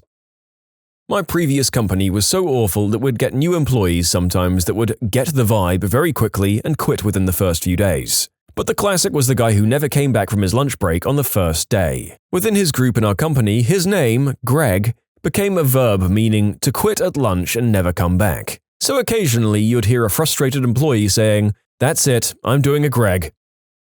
I wonder if my name is used for its infamy to imply any activity in a circle I'm unaware of. I just kinda love that Greg probably has no idea that he left such a legacy in a workplace he didn't even spend a full day in. I have two stories, one normal and the other not so normal. The first was a bus guy at Red Lobster that had had enough on a Friday night. He was in the middle of cleaning a table. Nobody was talking to him, nobody was yelling, and nobody had had any confrontation with him all night. Suddenly, he stood up and yelled, "F this place," took off his apron, threw it across the room, and walked out the door. Never saw him again. The weird one was a guy at a place I worked where we had unlimited internet access. A lot of people would Facebook or whatever. Turns out this guy was trolling chat rooms for underage girls. He left for lunch to meet one at a mall, and it wasn't a young girl, but a bunch of cops. They took him and then came and took the computer he worked on. My ex-girlfriend used to be a pizza delivery driver for the chain pizzeria. One day her boss was giving her guff and she said she quit. The manager said she needed to bring her uniform in. She promptly took off her shirt, threw it at him, she was wearing underclothes, and then walked out, through a restaurant full of families and customers. I worked at a bowling alley and me and another guy did all the legwork for the bar, bringing out the food, collecting bear cups, delivering the beer, among other things. The old lady bartender never split a dime with us. She hoarded all of the tips despite only filling the cups. We didn't like it, so I mentioned it to the manager girl on duty. She wasn't a very good manager and couldn't handle situations. Her big solution was, "If you don't like it, take off your shirt." So without really batting an eye, I took off my shirt, put it on the table, and walked out. A few days later, the person above her called me in to apologize, give me my last paycheck, and offered to let me stick around. I didn't, but as a nice consolation, I learned they started paying the other guy doing the same work a little extra, and he started making a portion of the tips. Screw that greedy old banshee, though. After 25 years as an executive with a fairly large corporation, I threw the keys to my company car and my company credit card on the CEO's desk and walked home. Started my own business 4 months later and just retired after 19 successful and blissful years. My friend quit his job at a corner store by just walking out and never coming back. Before he left, he stashed an open gallon of milk on top of the radiator that hung from the ceiling. What are the strangest things you've overheard while chauffeuring the rich? Billy Bob Thornton was doing radio press for a movie about to come out, meaning he had to stop by 6 or 7 radio stations for interviews. He wanted to have a cigarette in the vehicle on the way to the next interview, but I had to let him know that our company has a no-smoking policy in our vehicles. He asked me to call the owner to make an exception, but the owner said no, and it's a $250 cleaning fee if he smoked in the vehicle. He asked to stop by a bank. Came out and handed me $5 grand in cash and said, "Here's for the whole goddamn pack." He smoked in the car for the rest of the trip.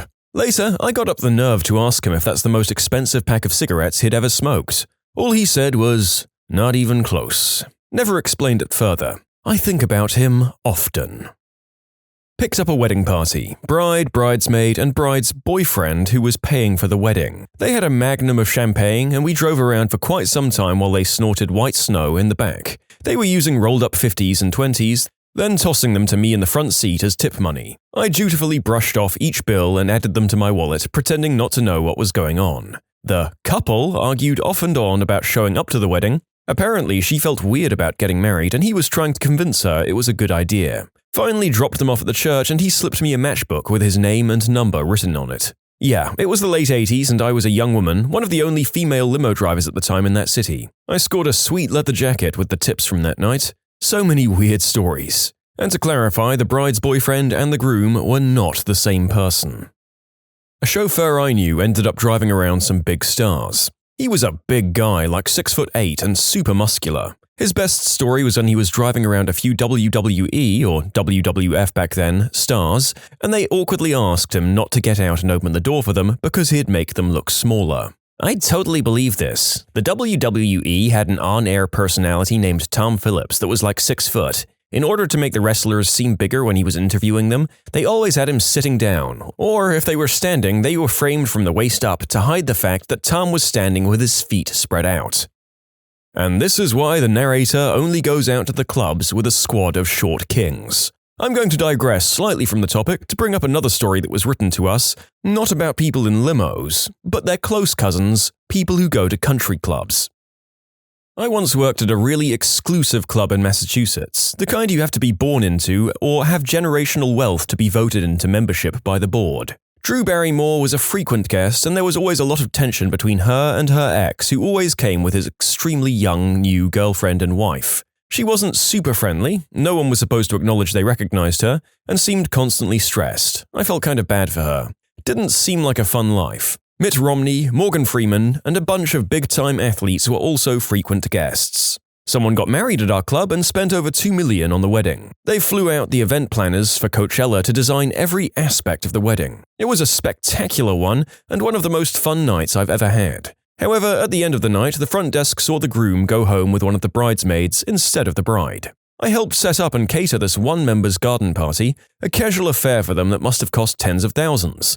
They had a well-known music group come play for their guests, and I got to play cornhole with said group during the luncheon, which was pretty cool. So many wealthy kids with rich kid problems and wildly different upbringings. Parents would constantly talk and quiz their kids on politics, history, science, among other things. One group of guys was challenging their teenage sons to come up with a business idea. The boy with the best idea would receive $1 million for startup costs. Kids talked stocks constantly at the dinner table. Teenagers would come to eat with their friends, drink, and drop a casual 15 grand bill on their parents' tab. Just such a stark contrast from the way I was raised, where money was a taboo topic and my weekly $2 allowance for a week's worth of chores made me feel rich. It was a small island with an equally small nightlife, so for fun we'd grab a drink and an ice cream cone and hop on the yachts and sailboats parked at the docks. We'd just explore and pretend we were sailors or captains for the night. Once we hopped on Johnny Depp's super yacht while he was out for dinner. We actually managed to hang out for a hot minute before security finally kicked us off. While out looking for a tennis partner, I met this truly lovely couple who basically adopted me. I would bike to their house to play matches on their backyard tennis court every day. They loved to take me out to eat at these incredible restaurants. As a foodie, I was in heaven. They let me drive their cars on the beach, use their surfboards, drive their jet ski. I ran out of gas in the middle of the ocean and I had to get rescued by the Coast Guard, and they took me out on their yacht and even flew me out on their private jet to nearby islands to explore in the morning, and then would fly me back in time for my job at the club. They were the most kind and wonderful people and never asked for anything but my company in return. I think they missed their daughters, who both lived out of state. I fell out of touch with them, but I think of them often and I hope they're doing well. A friend of mine worked for an upscale concierge chauffeur service. His most memorable moment came when he lost Marie Osmond. Fairly simple gig, go to the airport and pick up Marie Osmond, who was to be the featured entertainer at a private event. The plane comes in, he meets her, and she has a carry-on bag, but her checked suitcase containing her stage dresses and makeup was missing. She was unflappable though, asks to be taken to the nearest upscale mall. He does as instructed. She goes into a large upscale department store, selects 2 long sequined cocktail dresses, and goes to the fitting room to try them out, without him of course. Unfortunately, there are 2 entrances and exits to the fitting room, and Marie Osmond exits out through the other side and can't find my chauffeur buddy, who is waiting patiently on the side she'd entered. 20 minutes passes. He thinks something has gone wrong, so he grabs a female manager and asks her to go into the fitting rooms and ask for Marie Osmond. The manager thinks she's being pranked and declines. Chauffeur buddy is in mini panic mode, running wildly around the store, asking random customers, "Have you seen Marie Osmond? Have you seen Marie Osmond?" Store security is summoned and he's asked to leave the premises right now. He calls his employer and tells him he has lost Marie Osmond. The employer doesn't have her cell phone number but has her agent's number and he is not accepting calls. She, in the meantime, has taken a cab to the gig, thinking she's been forgotten. Lots of apologies eventually ensued and there were no repercussions. When we were in high school, my friend used to caddy at a local country club. One guy really liked him and asked if he'd be willing to drive him around while he went out partying. This was like 2003 and in a pretty rural area. My friend agreed. He picked the guy up at like 8 p.m. Right off the bat, the guy handed him $200. He went to a bar for a little bit and my friend sat in the car. The guy came out, handed him like another $200 and told him he had to visit his friend real quick. He went and got a bunch of white snow. They went to another bar, he handed my friend another $100 and told him to look out the window and turn up the radio. He then blew several lines. He came out a couple of hours later with a girl, he was married with kids by the way, and handed my friend another $200 and they went back to her house. After they'd done the deed, he came out and asked to be taken to the beach. At this point, it was like 2 or 3 a.m. My friend said the guy slowly walked around the beach, went into the water up to his ankles, in his shoes, and threw a bunch of rocks into the water and then sat in the sand for about 45 minutes. He came back to the car and asked to be driven home. When they got out of the car, he hugged my friend and gave him $500 and asked him to never tell anyone what happened. None of us really believed my friend when this happened until the guy he drove got arrested for a violent outburst and possession of white snow about 6 months later. You know, as weird and haunting as this event was, $1,300 for a day's work is something that I would literally have brought a new car in order to do when I was in university. A buddy of mine ended up picking up a Netflix producer while doing Uber. He said they had a great conversation as he brought him to his hotel. The producer invited him up for a drink, and since my friend was a film student, he thought it'd be a good idea to try and get some good networking in. They hung out for about an hour when he asked my friend if he knew of any massage places with happy endings. He didn't, but the guy paid him $500 to bring him to the closest massage place, which was only a few miles out. Upon dropping him off, he gave my buddy a card and said, "There's a big party and festival I'm hosting. That's your ticket in. I'll let you know if I get that happy ending." He got that happy ending.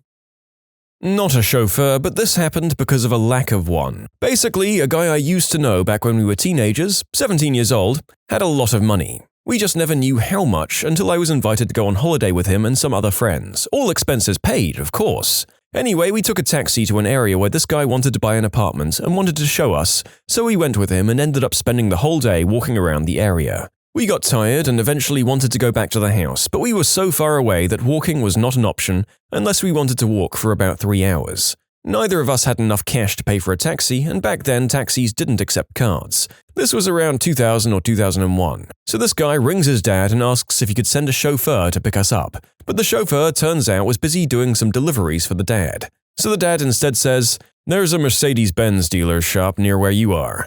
I know the manager there as I brought several cars from them. Just go and buy a car with the credit card. You can leave it in the house and we'll figure out how to bring it home later." So we went to this dealer shop and somehow in about 30 minutes the manager did all the paperwork and we ended up driving back to the house in a brand new Mercedes C-Class, which we used for the rest of the holiday.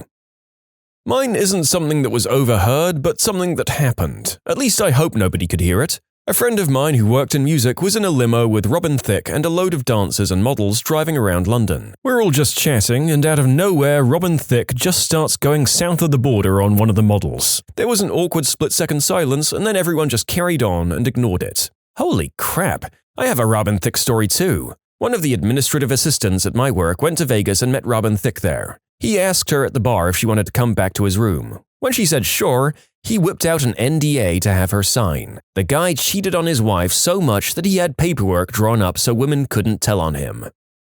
You can submit your own stories to be featured here on the channel. The story submission link is in the description below. And if you want to listen to some vibey music in the background, check out easymode, also linked below, and subscribe.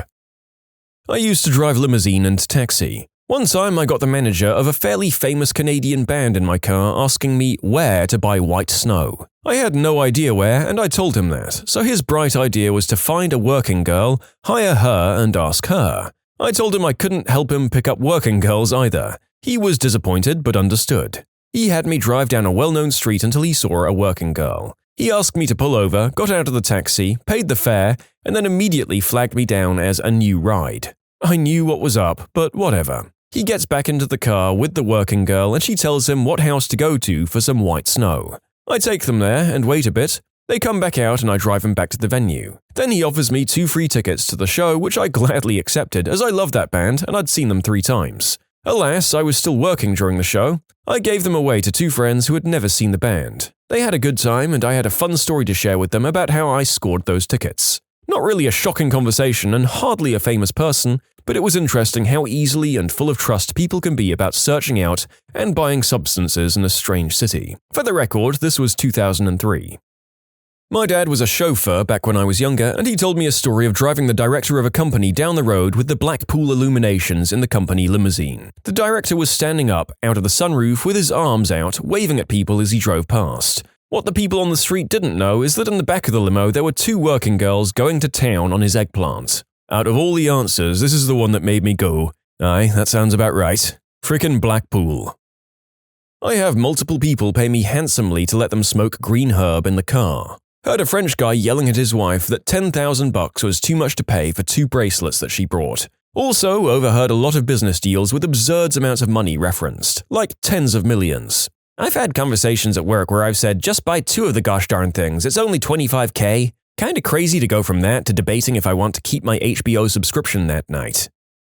My sister was in a limo once and asked the driver about his most interesting ride. The driver said that he'd picked up some models who were going to a PETA demonstration. I'd rather be bare than in fur, or whatever it was. He got to the location, they stripped down in the back of the limo, and he waited until they were done with the photo op. You know, I guess if you're going to go and bare it all for the public and be photographed to boot, why not get trashed in a luxury stretch before you get there? Drove limo at Marquette University during undergrad and grad school. Some of the students that went there were obscenely wealthy. Limos are the vans that drive drunk students anywhere on campus and a few blocks outside of campus. A couple of things I remember randomly from it. 1, a drunk guy leaving his wallet on a van and another driver calling it so me and another supervisor could take it to campus police. We picked up the wallet from the driver and opened it to get the student ID so they know who to email. There had to be a few grand in there, and when we called the kid to tell him about it, he told us we could just keep it because it was too far from his dorm to bother picking it up. Okay. 2, I picked up a couple of girls from AITA and they spent the entire ride talking about how it was ridiculous that one of the girls' parents planned on making her pay for her own apartment after graduation, and there was nothing even livable under $2,000 a month. The school is in Milwaukee, Wisconsin. 3, Mardi Gras is the name of a campus ministry trip where you use your spring break to build houses and drink in somewhere that doesn't get snow in April. One of the people on my van was getting a free night of drinks from his buddies because he paid for everyone's trips.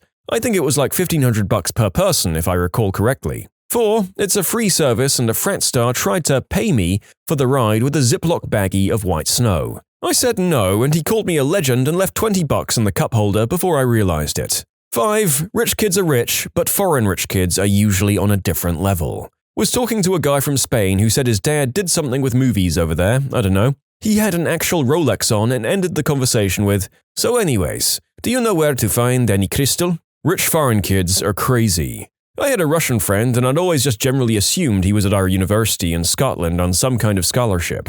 He seemed to only own 1 set of clothes, was the top of the math program, and drank a lot of vodka. He did once try to sell me a submarine when he was drunk, but that happens to the best of us. He seemed to fit in until his dad showed up and they flew to Paris for lunch. This is not a limo story, but this thread reminded me of a rich guy story. My daughter played soccer for many years, and at one practice, a guy drove up in a Ferrari, got out and started talking to another of the dads on the team. After a few minutes, the guy left and another of the dads went over there and asked him who that guy was. He replied that the guy was his lawyer or something.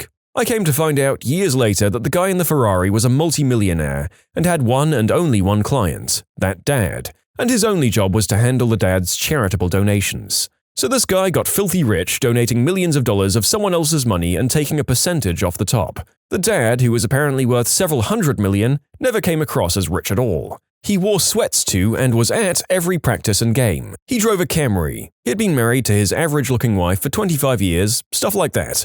Acted like a normal guy like the rest of us. One of my best friends used to drive Uber in a wealthy area of LA. He told me so many stories about drunk celebs and TikTokers in his car. Someone offered him a bag of green herb because they felt sorry for their friend throwing up in the back seat. Most people were just normal, though. Some highlights: Quentin Tarantino and Trisha Paytas were baking out in his back seat when they were secretly dating.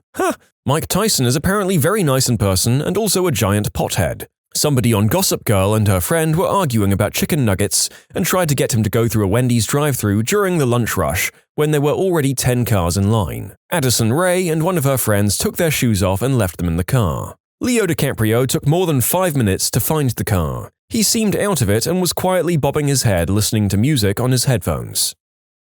I had the distinguished privilege of working with a multimillionaire one time for a couple of days, and I was just astounded at how out of touch he was with people. One conversation, he was talking about how he hated all of the new homes they were building and liked old castles, so he was having a castle in Scotland disassembled and reassembled here in the US piece by piece. On another occasion, he asked me why I wasn't in college yet. The job was after high school, and I was working as a plumber. And he gave an "oh, right," when I told him I couldn't afford to go yet and had to save up. About 25 years ago, I had a summer job at a very Tony country club.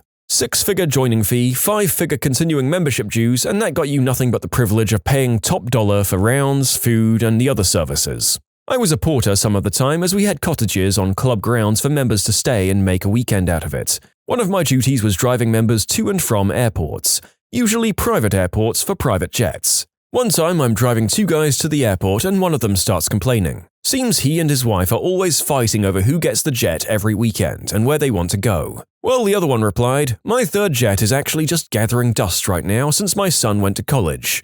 Take it off my hands?" They shook on it right there in the van. Very relatable. None of us know what to do with our extra jets once we've paid for a new building at Harvard to get our kid in there and he finally leaves. Good sweet lord, can we please eat the rich yet? A small part of my family was Chicago Mafia. Grandpa told me a story of a family wedding in Chicago they went to in the late 60s. They were picked up at the airport by a limo with some high-ranking family members. On the way to the hotel, they were stopped about 8 times by various police officers. The officer would walk up to the driver's window. The chauffeur would reach into a money bag and pass a bill to the officer. Nothing would be said and they'd take off again. Eventually, my grandpa asked if they were being bribed. His cousin, the one in the mafia, laughed and said, "No, it's Thursday. That's when we pay our boys." So I guess that's how they did it. A traffic stop and in the open where it's not expected. So I'd imagine that chauffeur had seen some things. I used to caddy at a fairly exclusive country club in Massachusetts. It's the kind of place where no matter how rich you are, you can't buy a membership. You're either born into it or you marry a member. As a result, a lot of the members like to show off their influence by inviting guests who'd otherwise be unable to play at the club. Someone invited Mitt Romney. We were given a heads up that the governor, he wasn't a senator yet, would be coming and they wanted us to know how to act around him. We were told he wanted to be treated like anyone else, but they didn't want us to gawk. So I guess to make sure us dumb caddies weren't gawking, we were instructed to not look at or acknowledge the governor. Because this is precisely how we'd treat other people. I did get to shake his hand and chat a little bit. He was friendly, personable, way nicer than a lot of the members. I still don't like a lot of his politics, but he seemed nice enough in person. I was driving an Uber and I picked up 2 businessmen in an industrial park. They were building developers. The man who was clearly the boss spoke to me as if I were a man and I was always the driver who picked him up. Although they were clearly from the Middle East, they chose to speak English. Maybe they thought it was rude not to, being in the US, but if that would have been rude, I'm not sure what the rest of the conversation was. They spoke about the future of business as if it were all so futile, and how everyone will be either very wealthy like them or very poor, and how their children really won't be able to get jobs either, but they also won't need to. I logged more than 4,000 rides between 2015 and 2017, and that was one of the weirdest. The other weirdest guy I picked up from a dispensary. He was a really good-looking, very well-dressed and clearly well-to-do guy, but he was in some sort of mental distress. He wanted to visit more dispensaries but had clearly already bought the max. I got his hotel information through conversation and went there instead. On the way, he told me, in all seriousness, all about how his father was God, which meant he was Jesus. "Didn't you notice how much brighter the sun became when I got in your car?" He was serious. He also followed Guns N' Roses like they were the Grateful Dead. He thought Axl Rose was the smartest man alive. He didn't really notice when we got to his hotel instead of the dispensary. I did ask him if he had taken any other substances that day, and he insisted he hadn't. That was also one of the weirdest. Managers. What small things immediately make you not hire a person, and why? I just look for honesty and some self-respect. The roles I hire for are fairly entry-level, so you don't need to be amazingly qualified or anything. I get a lot of young people for interviews, and what annoys me the most is when they arrive dressed in casual clothes. I don't disregard their application over clothes, but I do sit and wonder why their friends or parents or partners let them come to an interview in such sloppy clothing. That said, I did have a weird one. I hired a guy from a group-like session, as he was probably the best and most confident person on the day. After hiring, a few weeks in, he starts to become unreliable with his late finishes. When I ask him what's up with that, he comes in one day, on his day off, and says he needs to speak to me. He then tells me that he'll be resigning because he can't make the later working hours, and that he's sorry for letting me down and appreciates us giving him a chance. He then lifts his jean leg and shows me an electronic tag on his ankle. Turns out he was released from prison 2 days before my interview and said he never brought it up because in a room full of people, why would anyone employ the ex-con? When I thought about it, he's probably right. Me and my colleague who were interviewing probably would have influenced our decision on him if we knew, and he said he just wanted a fair chance. So the tag prevented him from being outside his home after 7 p.m. as he was charged for supply when younger. I ended up calling the parole officer and the HMRC and eventually altering his curfew on the basis that I said he would have to be jobless if they didn't, and if you don't allow him to have a legitimate job, what are the chances of him re-offending going to be? He ended up being one of the best employees for a while.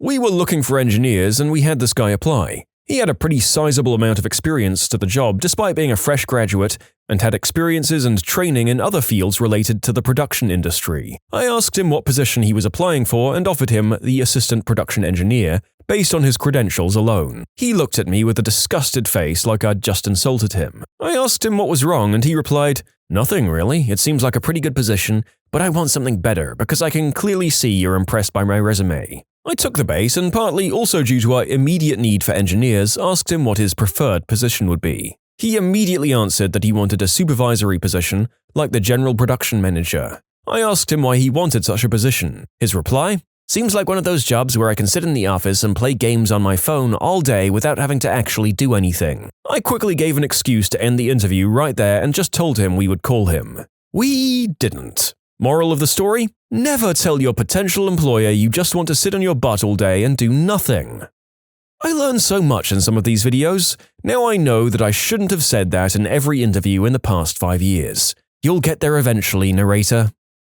For phone and Skype interviews, don't Google every question I ask you to get the right answer. It's a dead giveaway when after every question there's 10 seconds of umming and then a textbook answer. You'd be surprised at how often this happens. I did a lot of phone interviewing of programmer candidates at my last job. There's nothing like hearing the tickety-tack of a keyboard after each question, like, "Holy crap, dude, get a quiet keyboard if you're gonna do that crap."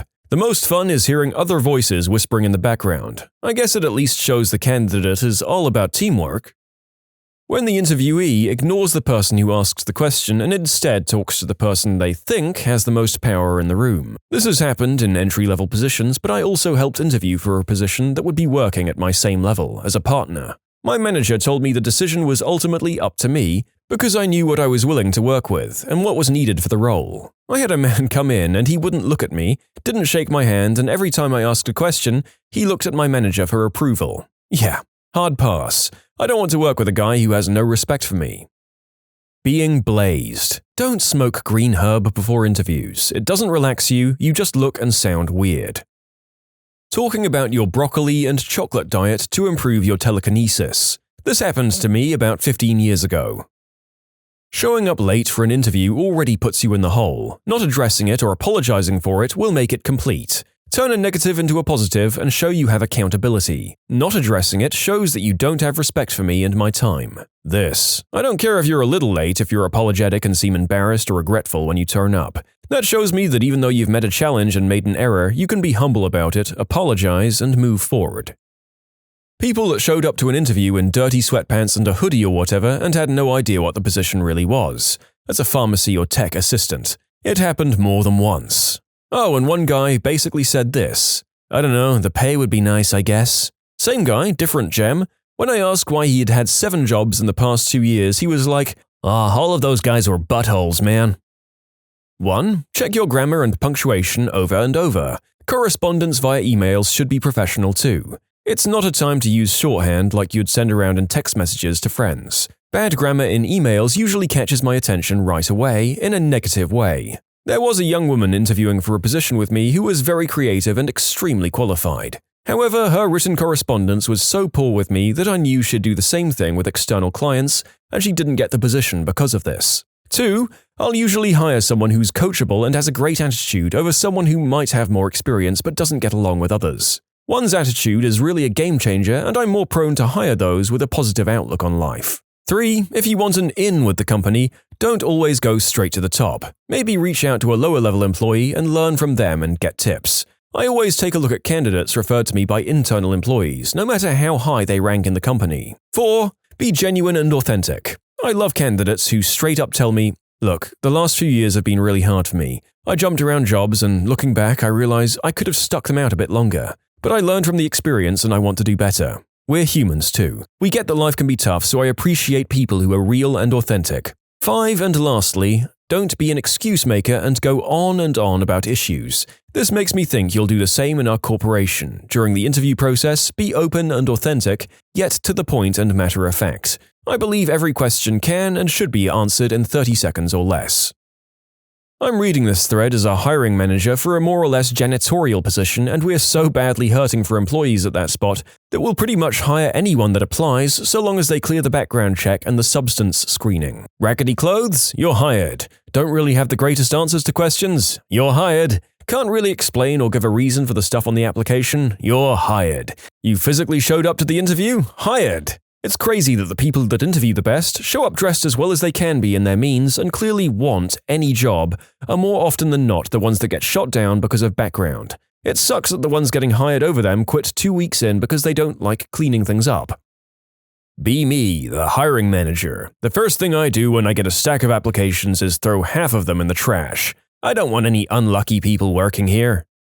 I mean, you'd hope that they'd actually comb through resumes for relevant qualifications at a certain tier of work, but then again, I'm absolutely certain this happens regularly for entry-level jobs. The biggest one for me was always whether they were responding thoughtfully and specifically to prompts or just using vague interviewee language. If they answer even one question in a condescending tone, it's not a good sign. Everyone will hate them and you for hiring them. If they show bad attitude in an interview, wait till they've been on the job a few months. It tripped me out when I started doing interviewing and hiring for the first time. I had no idea how weird and rude people could be when applying for a job. It gave me a lot more confidence going forward when applying for jobs myself when I realized just being able to string coherent sentences together on my resume and being a normal, friendly human being in person was putting me ahead of the pack. If you put it on your resume, I'm going to ask you about it, so don't add filler. How do you feel about someone having virtually no side activities? I will ask about anything in this category. In fact, I like to start with this area because it can be a good way to break the ice and put someone at ease. I don't care if there's only one, as long as it's real. This isn't a college application, but if you like it and can show enthusiasm about whatever you've put down, great, even if it's just the one thing. I'm more turned off by someone that has a laundry list of interests and apparently never sleeps. If you have something on your resume, it's fair game for me to ask you about it. If you struggle with basic questions about it, game over. Treating everyone but the hiring manager disrespectfully. I was in a management position in fast food. I didn't do the hiring, but one minor responsibility was accepting applications that people brought in and answering any initial questions. The hiring manager always listened to the other managers' initial impressions of the applicant. So many applications were thrown out of the stack without ever being considered because the applicant didn't think anyone mattered but the person that made the final decision. I even had one lady come in and basically tell us that she would definitely be hired and placed over us in management and that she planned on cleaning up our act. We had a good laugh with the hiring manager before tossing her app in the trash. A bunch of places I worked had a system where you rated resumes you were handed. Most of us used smiley faces or frowny faces. If the person was a jerk, you'd just put a sad face on it after they left. If they were nice, friendly, and professional, you'd put a smiley face on. One place used a 1 to 5 star rating. Same idea. If you, the frontline person who took the resume, would want to work with them, you'd put 5 stars on the top of the resume. If you thought they'd be awful to work at, 1 star. It really strongly influenced the decision, to the point that anyone with a sad face or 1 star got the resume thrown out before you'd even left the office. There was a guy who, when I walked into the conference room to interview him, told me to have a seat and said, "Let's talk." In the interests of clarity, no, he wasn't joking. You can submit your own stories to be featured here on the channel. The story submission link is in the description below, and if you want to listen to some vibey music in the background, check out easymode, also linked below, and subscribe. I have a small exterior remodeling company and do all of my interviews on site. If someone gets out of their vehicle and flicks their cigarette in the yard, it's pretty much over. People are trusting us as a business to come to their homes, usually when they're not there. Don't litter in their yard or in their neighborhood. For some reason, people interviewing have regularly looked at the tools we're using and talked condescendingly about them and explained they learned on another brand or style and that their way is better. Done! I'm open to discussion about tools and methods, but the interview isn't the place, and leads me to believe I'm going to have to work hard to make you use my methods on jobs. There's a difference between making sure we're on the same page and trying to prove you know more than the guy you're trying to get a job from. And it's never about the actual tools. I've done hiring for other businesses before my own. It's about showing a specific attitude. These guys might do well in the industry, but my business prides itself on bringing positive attitudes to projects for homeowners, and those guys can't help with that. I once had a guy spend the entire interview explaining to me why we were literally doing everything wrong. He was just finishing up his bachelor's degree and had no practical experience. I'm hiring because my business is successful and growing, not because I need some college kid to come in and use his vast knowledge to turn things around. I assume he thought this would show how smart he was. I'm totally open to new ideas and new gear, but you need to show me that you're someone whose opinion I should trust. For me, that trust is going to grow over months of you proving yourself, not an interview where you're implying I'm an idiot. Aha! Note number 2 for the narrator: don't call interviewer moron. Okay, this is great. I'm going to be hired as a law guy or something in no time. How seriously do you take the position? I hire for an admittedly very easy job.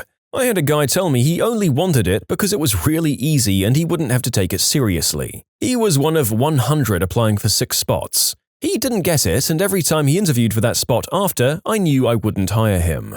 If you're wondering why honesty mattered so much, the job is very easy, but we work with extremely valuable equipment and a mistake can cost us hundreds. Someone who's going into the position openly not taking it seriously when 100 are going for the same spot isn't something I want, since you'll naturally take the job less seriously over time. Also, I've only interviewed him once a semester, it's totaled maybe 3. In his place, we hired awesome employees who are up for management positions. I have no regrets. I helped with interviews at a place I used to work at. When I asked one applicant if she had any questions, she wanted to know if you had to clock in and out for lunch, and about how late you had to be before you got into trouble. So, pro tip, avoid that. The interviewees I always endorsed were the ones who'd say, "That one task that everyone hates? I don't mind it. It was a hospital job and we had to do phlebotomy." Had an applicant that told me she didn't mind doing blood draws because she had a lot of experience and was really comfortable with them. I went back to the hiring manager and was like, "Please, hire her."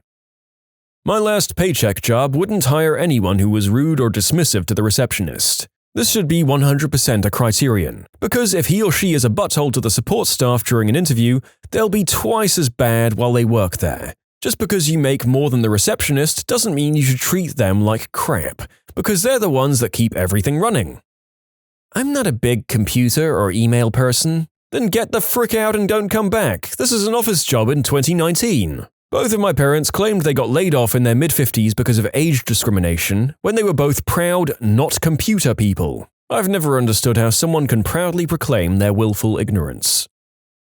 Embellishing. Job applications, like dating profiles, a little embellishment is expected to make yourself look good and most people can read between the lines. But I once had a guy, when writing down his responsibilities at his previous job, put a bunch of things like used whisk, spatula, and other kitchen utensils to circulate sauces and ingredients to bring all food to adequate cooking temperature when being prepared. It was all written like that. This guy supposedly had like 5+ years experience, and the best he could give me was a fancy way of saying he stirred stuff. I feel like if a job is going to write a long, corporately worded job post with that kind of language, they should expect that in a resume. Not saying that's what happened here, but that bothers me. Like, just say I'm going to lift a box instead of assist with handling rectangular objects. I got a text message response to a voicemail I left responding to an application saying, "Hey, I'm at the Steelers game, so I obviously don't want to talk about a job today. How's Monday looking for you?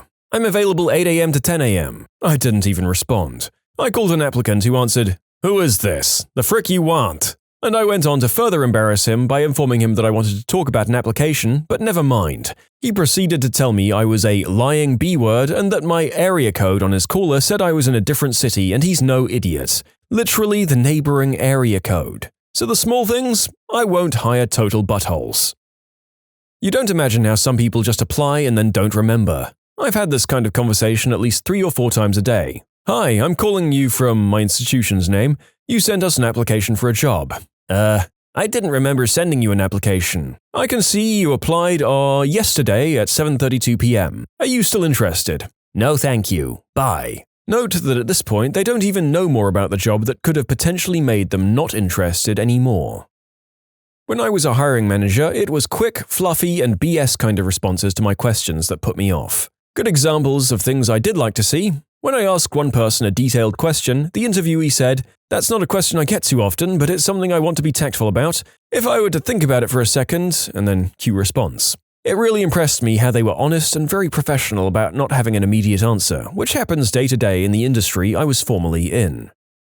One last thing. If you have an objective on your resume, make sure it applies to the job at my company. I can't tell you how many times people have an objective about getting a job in an industry that doesn't even relate to my company. Remember to update this. Yep, even I knew to change my identical resume's mission statement at the very least. Come on, fellow slobs, at least put something from a copy-pasted list of different industry objectives into your resume.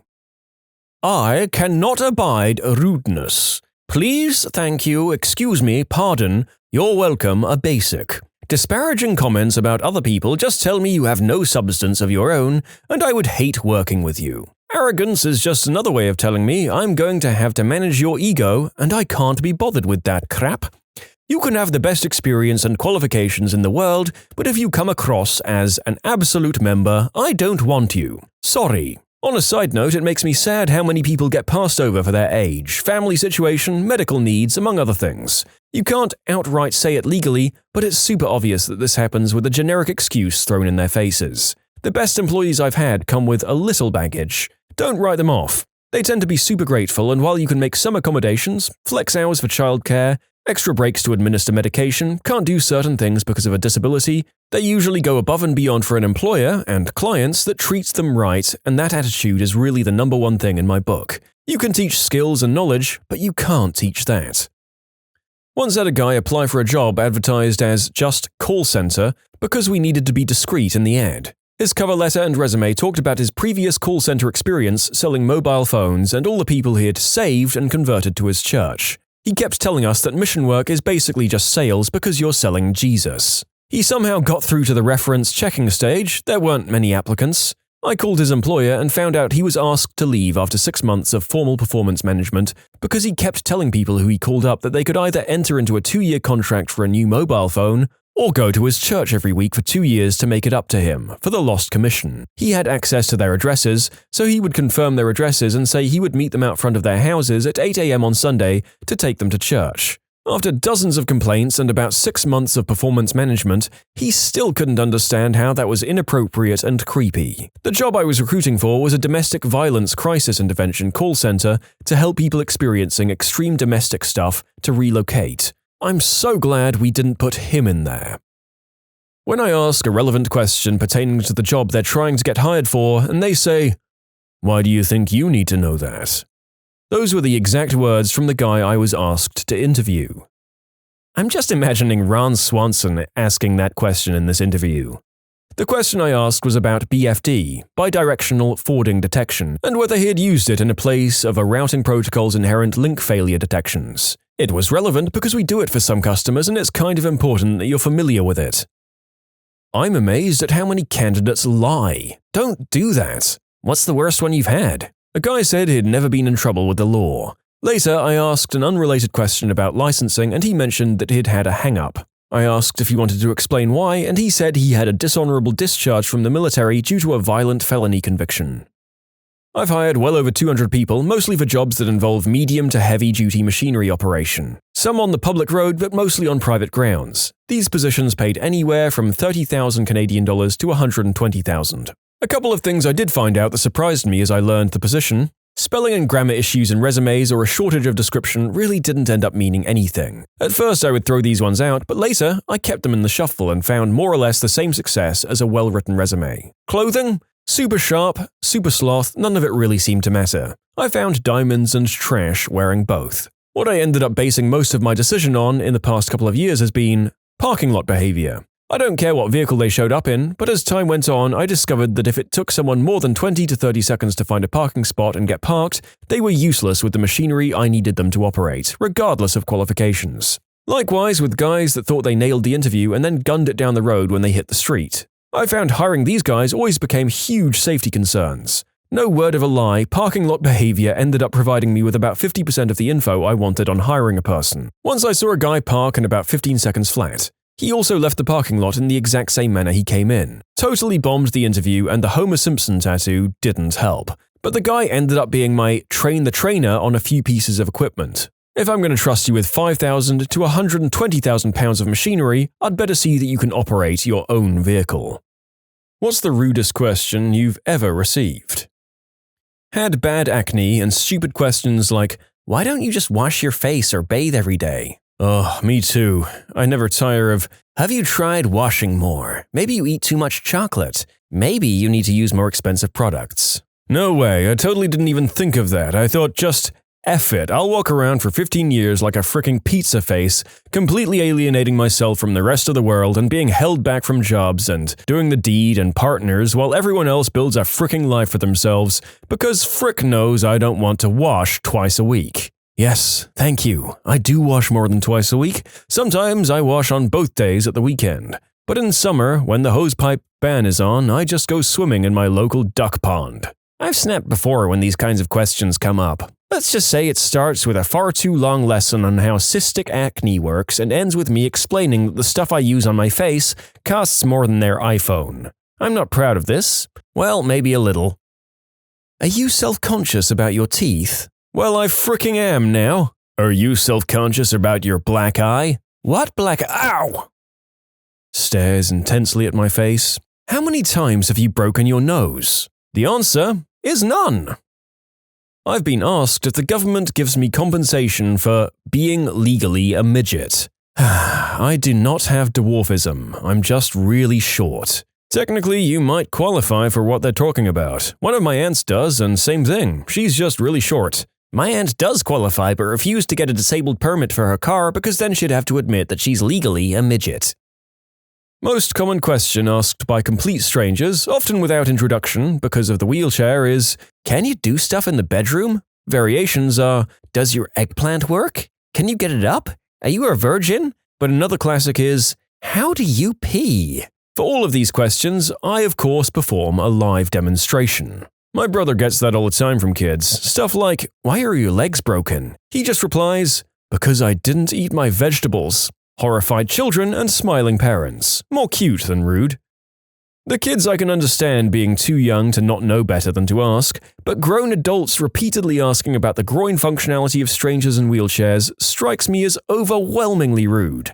I wouldn't ask that to a friend, let alone a guy on the street. During the early 90s, I was sporting quite a plumage of long rocker hair, and during the winter and spring, or ski season, I also grew quite a thick beard. One day, I was at a gas station and I noticed two young kids staring at me intently. Their mother was also getting gas, but she was around on the other side of the car. The little boy must have been about 3 or 4, and the little girl was probably about 7 or 8. They were just staring at me. I finally said, "Hi, how are you guys doing?" The little boy turned and whispered something to his sister. She turned to me and said, "He wants to know if you're a boy or a girl." A little bit flummoxed by this forthright assault on my obvious manliness, I stammered, I'm a boy. She said by way of explanation, "He said he's never seen a boy with long hair before." "Well, some boys have long hair," I replied a bit defensively. "I know," she said, "I've seen lots of boys with long hair." "Really?" I replied. "Where?" "Oh, places like the dump." I worked at a Chinese restaurant as my first job, and you would not believe how often I got questions like, "Are they terrible to work for? Do they treat you well? Do you get paid on time and the full amount?" Cripes, it made me so sick to my stomach. He was the best boss and manager I ever worked for, and those kinds of questions irked me to no end. As if he would be an awful boss based on his ethnicity. The biggest jerks that I've ever worked for were from right here. I even saw one butthole customer asking him as if he were a 12-year-old, "Do you live here?" pointing at the floor. He was asking my boss if he lived in his restaurant. My boss replies, "No, I don't live here. I live in a house in his suburb." Cripes. Beyond treating me like gold, he used to tell creepy guys right where to go if they were bothering me, something that no other boss at a restaurant ever did for me. I always got a free meal every shift, plus he had me sit with his family every evening to enjoy a home-cooked meal at the end of each shift as well. Are you sure your acne medication is working? I work in a pharmacy, and a not-too-smart woman stared at my face and asked, "Do you have pox?" No, I don't have this mostly eradicated disease. I have some zits. Thanks for pointing it out, though. This. I get so many comments on my acne. If it looks worse, it's all about the latest remedy I just have to try. If it looks better, I must be taking care of myself. People who get normal breakouts really have no idea what it's like to have painful acne that never lets up. How does it feel to be cheated on? By the friend of a girl I once dated. I didn't know she was cheating. When I announced to the people of my local church that I was engaged, a woman came up and politely asked if my fiancé was overweight too. I don't think there's any way to phrase that question politely. Is your husband a big fatty fatter too, huh? Yeah, she is. Is your husband also a C-word? Why aren't you married yet? Well, Mom, I'm kind of a loser. My mum's entire family is convinced that I'm a lesbian and afraid to come out, and lately they've all been dropping these little passive-aggressive hints to make it clear that they're totally okay with it, so I should be comfortable telling them. They all get married and have babies quite young, so that's the only reason they can think of for why I haven't produced a husband and children at my advanced age. I just don't have the heart to tell them that I'm super awkward and weird and not nearly pretty enough to compensate for it. Thus, I'm the spinster cat lady. I too love my family. They're so kind-hearted and gentle and well-meaning. They're all trying their damnedest to do what they all genuinely and kind-heartedly believe is the right thing. I think it's really funny and very cute and sweet, to be honest. They're just wrong. It's simply incomprehensible to them that someone could go this long without a husband and be heterosexual. It happens, I promise. Since some people seem concerned about my romantic prospects, I'll let you know that I do all right for myself. I'm perhaps not marriage material, which is a drag sometimes because company and an active partner is extremely enjoyable.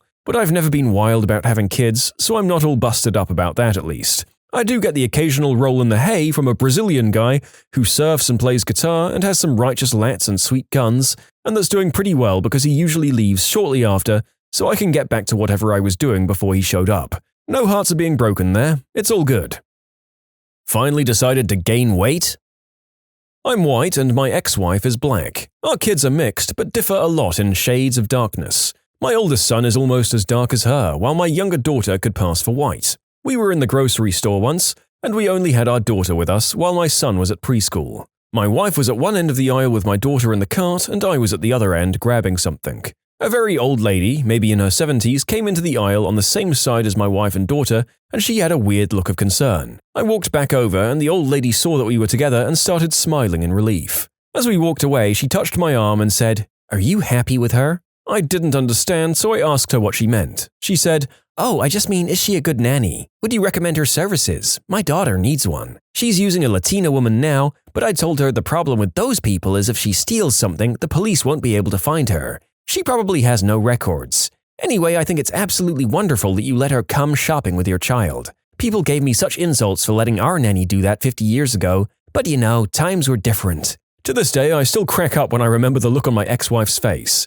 I never knew eyes could get so wide. The funniest part about it was you couldn't even be mad because in that lady's mind, she was being very progressive and nice. I just politely corrected her and told her she was my wife. The lady seemed genuinely embarrassed, but then quickly concerned again. Honestly, when you are in an interracial marriage, you get so much discreet and indiscreet racism in public that you learn to A, not let it make you angry, and B, judge people based on their intentions. A lot of older people can express pretty racist views while having the best intentions. Sheesh. Well, at least you were able to laugh at it. It might be harder to take so well when you're the minority partner in that relationship, as a commenter here highlights. I had a client that this happened to. She was an army wife and said she quit taking her daughter out for walks on post because so many women could ask how much she was charging for babysitting. I will never forget the disgusted expression on her face and the tears in her eyes when she told me that story. "So, when's the little one coming?" says every single person you know, starting the day after you get married. It gets more intense as time goes on, and in our case, my wife had some trouble getting pregnant, which made it all the worse. I wish people better understood how hurtful this question can be when asked to a woman who may not be able to have kids. You want the question to stop? Answer with, as soon as God quits killing them in the womb. They'll look extremely uncomfortable and never ask again. Unless they're my uncle, and then they'll laugh uproariously and ask every time they see you. I actually said something like this to someone. They knew we were having issues, but still thought it was okay to jokingly ask when we were going to have a baby. I replied, when my body stops killing them. Cue awkward silence. While working front desk at a hotel. To note, I'm female. Me? Hello, how can I help you? Guy? Is there a male on duty? No, I'm sorry, I'm the only one on duty at the moment. Oh, well, I was looking to ask for some verbal directions, but if you're the only one here, do you know how to use Google? They have this thing called Maps. He actually spells out the word maps. I can direct you how to use it, right? Seriously, has every woman you've ever met been mentally impaired? I was in disbelief. I worked in an IT call center for dial-up customers. We mostly had older Bible Belt users. I got a guy on the phone. Can I speak with a man? I assure you I'm very competent, etc., etc. Don't use those big words on me and make me feel dumb. Get a man on the phone. So I transferred to the guy in the cube next to me, and then I heard my coworker say, yes, sir, I'm a man of color, as you put it. No, sir, there are no white men working at the moment. Would you like to try back later? You can submit your own stories to be featured here on the channel. The story submission link is in the description below. And if you want to listen to some vibey music in the background, check out easymode, also linked below, and subscribe. How did you get invited? I don't know, maybe that one's just poorly phrased. How do you know the host? They could be looking for a common thread to start a conversation on. It seems likely. At my first adult party, read actual food, parents, no fireball, I was talking to a nice woman and I meant to ask her something like, sorry, what's your name again? What I said was, who are you? After chatting for 15 minutes. I must have seemed like a jerk. How can you be Hispanic and Jewish? This was asked to me by a coworker while I was interning, at age 19. So, are you legally a dwarf? Have you noticed how much weight you've gained? My friend's B-word of a stepmother while she was giving me a haircut. Ironically, I'd lost 20 pounds from the last time I saw her. One time I was walking to Walgreens when a woman approached me and asked if I could spare any change. I had like 50 cents in my pocket and I was in a good mood, so I decided to give it to her. I put the change in her hand and she stared at it for a few seconds, then looked up at me and says, "Is that it?" I couldn't believe she'd ask me that. Sure, it wasn't much, but I didn't have to give her anything. I said, "Yeah, that's all I have," and she scoffed and walked away. I saw her a few times after that, and after the way she had acted, I always turned her away. I came out of a store and a homeless woman asked me for change and I said I didn't have any, but I did have an extra protein bar if she wanted it. She responded with, "Ew, don't you have anything better?" Apparently, beggars can be choosers. So, does she not put out, or is she just one of those women's lib types? I was calling about a job and I had to go through a manager before I got to the main hiring person. The manager was a nice guy, we talked for a bit and he told me he'd pass me on. The hiring person picks up and we start talking. He sounded a little old school douchey, but whatever, then he gets to the personal life. Just so you know, this is a very family-oriented place. All of us have families and we consider it a very important thing. Oh, that's good to hear. I'm actually engaged. We've been together for about 4 years. Oh, that's great. Got any kids maybe on the way? Well, no, not yet. I was 21 at the time. Oh, is she not putting out or is she just one of those women's lib types? I knew then what a blue screen of death felt like because I could literally not process what he had said. For at least a minute. He asked if I was still there, and I lost my mind. I'd been job hunting for months, been told all sorts of horrible things, been ignored, treated like crap and just had enough of it at that point. I unloaded on him and called the boss. He was also very nice. I told him that I'd had an issue with one of his managers. Without saying anything else, I heard on the other end, "God damn it, Jeff." Jeff was in fact the hiring manager I'd talked to. Why have you been hanging around me and my friends? Mean grade school memories. Are you Chinese or Japanese? I'm neither, by the way. I was asked if I'd been the victim of the unspeakable act when someone found out I was gay. I didn't realize how many wild assumptions I was dodging by being cis. Although apparently even if you're just a non-conventional person you can draw them, as the following comment details. I had quite the opposite. My family members asked me, "Why didn't you tell us you're gay? We all knew it anyway." I'm not gay. In fact, I just got out of a long-term relationship when they asked me that. When introducing my first girlfriend to my alcoholic grandmother from Tennessee, seriously the first words out of Grandma's mouth were, "You're screwing her, aren't ya?" Hell yeah, Grandma. Fist bumped that crap. I mean, yeah, that pretty much happened, but it was long before fist bumps existed. Not to me, but my cousin and her then boyfriend were in town for the meet the family routine. My grandmother, "Are you religious or do you still go to church?" My cousin's boyfriend, "I was raised Catholic, but I don't really go to church anymore." "Oh, were you mistreated by a priest?" Everyone at the dinner table looked everywhere else but at the poor guy. "Are you autistic?" After trying to overcome my social anxiety. "Have you ever hit any of your girlfriends?" "No, why would I do that?" "You know, because you're brown." That was a very awkward first date. A guy was chewing tobacco in my car and he asked if he could just spit it on the floor. Granted, my car was pretty messy, but come on, dude. Some strangers asked, "Are you Filipino?" Me? "No, Are you just Mexican?" "Oh, that sucks. Boring." Walks away. "I'm Colombian." Like Shakira. For all those wondering, my hips do not lie. And I'm starting to feel you, boy. "Wait, you're Catholic? But you're Chinese." Further background, I'm Singaporean.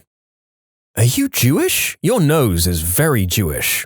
I'm not Jewish, but apparently my nose is very much Jewish. Jewish enough to be Jewish on its own regardless of my religious affiliation. I get this all the time too, which is funny because my Jewish friends will jump in and say, No, she has a pretty big nose. Look at it from the side." Thanks, guys. There have been some pretty awful ones regarding our decision to have an only child. The one that makes me want to react violently is, "What will you do if something happens to him?" I thought we were past the heir and a spare days. Apparently not. I've got 3. If I lost one, I'd lose my fricking mind and very possibly be rendered unfit to raise the other 2, who also lost their siblings. How is that a better scenario? You're white, so I don't have to pay you back, right? After I'd lent him some money the day before. I was out for dinner with a friend of mine, his dad and the guy that had fixed his car. The guy who had fixed his car asked how we knew each other, and my friend answered that we met while studying abroad. Then the guy asked, "You studied abroad and that's the one you picked?" "Thanks, bud. You're a real catch yourself." "When are you going to quit your day job to stay home and have kids?" This one beats all of these rude ones. My dad died in a horrific accident over spring break, and I had to witness the whole thing. It was a boating accident in Florida. So I got back to school, and this kid, knowing full well what happened, said, "Hey man, so how was Florida?" I didn't retaliate, just asked him if he knew what happened. After he replied yes, I just walked away, never talking to him again. Not to me, but to my mum, whose son was born with apparent disabilities. "Oh, you must have smoked during pregnancy, didn't you?" "So, how's your junk and sack?" It's a fair enough question. I had testicular cancer. "When are you going to try and have kids?" To me and my wife. Like everyone is super fertile and can conceive a child whenever they try. "So, do you have that transmitted disease?" Because, of course, having that is a prerequisite for being gay. At 18, I took a trip with my family to Puerto Rico. Our first day there, a local that we were talking to put his hand on my little round potbelly and said, "You'll be a mother soon. How wonderful." I was just kind of chubby and was wearing an oddly fitting dress. I cried a lot. I was 8.5 months pregnant and a woman said, "Do you know that a gym membership is cheaper than eating at McDonald's every day?" When I told her I was pregnant, she just went on to say, "Are you doing your Kegel exercises? Better hope your hoo-ha stays tight. I would recommend just having a C-section so your husband stays interested." People are fricking rude.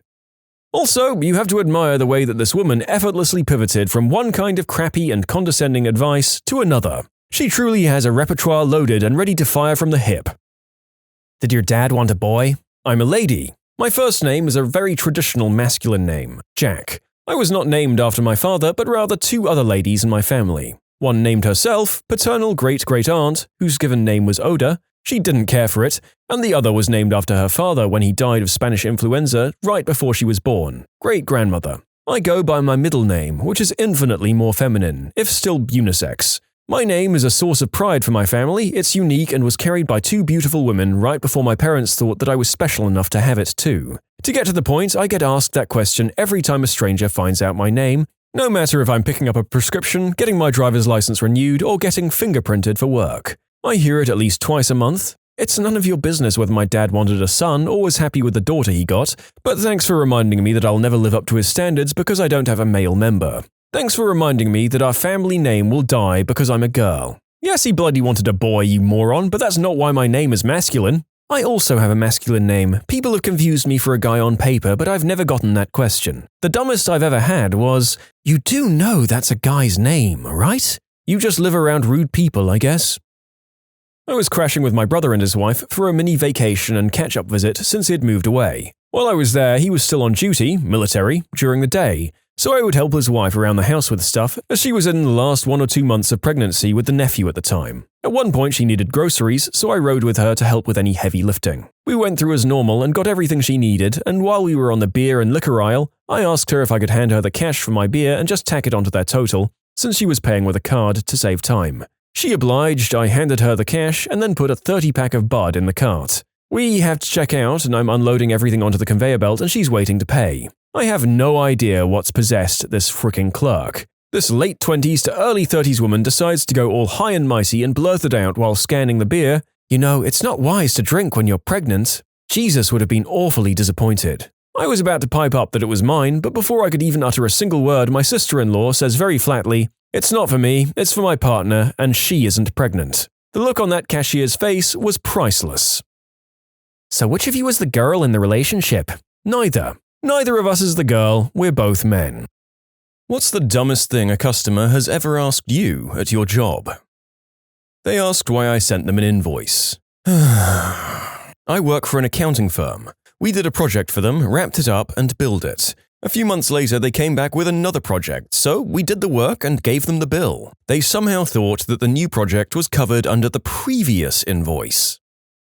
I get too many dumb questions to remember them all. Here's a dumb encounter that happened just yesterday. When sending confidential documentation, we would encrypt it and put a password on it. It's common practice to send the document and the password in 2 separate emails.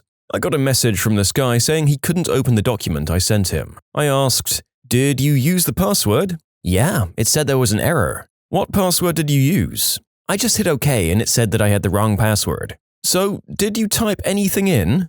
Well, no. "Could you use the password that we provided you?" I didn't think it would work, so I deleted the email. Oh my God. A group of 4 ladies sat on a table that is reserved for a group of regulars every day. Before I opened my mouth to let them know, one of them said, "We see a reserved sign, but we're unsure exactly how reserved it is." Working in the back of an ambulance on a patient with a serious need of nitroglycerin to lower their blood pressure. "Okay, sir, before I give you this medication, I need to triple check that you haven't taken any ED medication in the last 72 hours, and I rattled off all the variations. If you've taken it and I give you this nitroglycerin, your blood pressure could drop dangerously low. Have you taken any of these meds?" "Oh no, never." "Are you certain?" "Oh yes, of course I am." I ran through the list of potential deadly side effects again. "Nope, never took any of them." "Okay then, hold this pill under your tongue." "Hold on, does this household name generic ED medication count?" And he pulls out a pill bottle. "Oh my God, why do you do this to me?" This one nearly belongs in one of our medical videos. They're full of people being asked if they've ever had any serious medical conditions, saying no, and then in the other information field, writing diabetes, former triple bypass surgery, removed prostate, as just incidental, non-important things that didn't warrant bringing up after that question.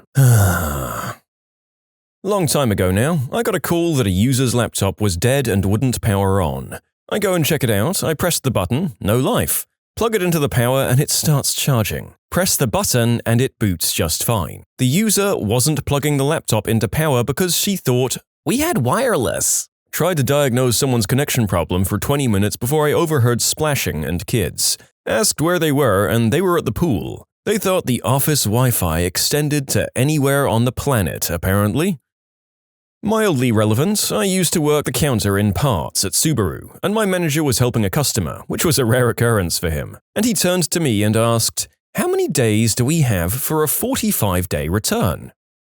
Selling paint. A woman wants to paint her fence. I give her advice and explain her how to prepare the surface. She then asks, "Do I need anything to apply the paint?"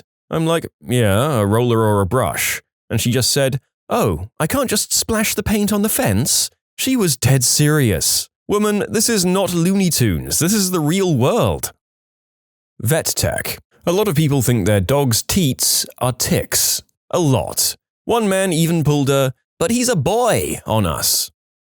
I used to work as a bank teller. A lady came up to me and asked to withdraw money. I informed her that she couldn't withdraw money because her account was overdrawn. She was immediately upset, so I had her account checked for fraud. She then explained that all those charges were in fact hers and she wasn't expecting any payments. She was spending money she knew she didn't have. She then asked me why we couldn't just give her more money. It was so weird for me to explain to an adult that banks don't just give out endless streams of free notes.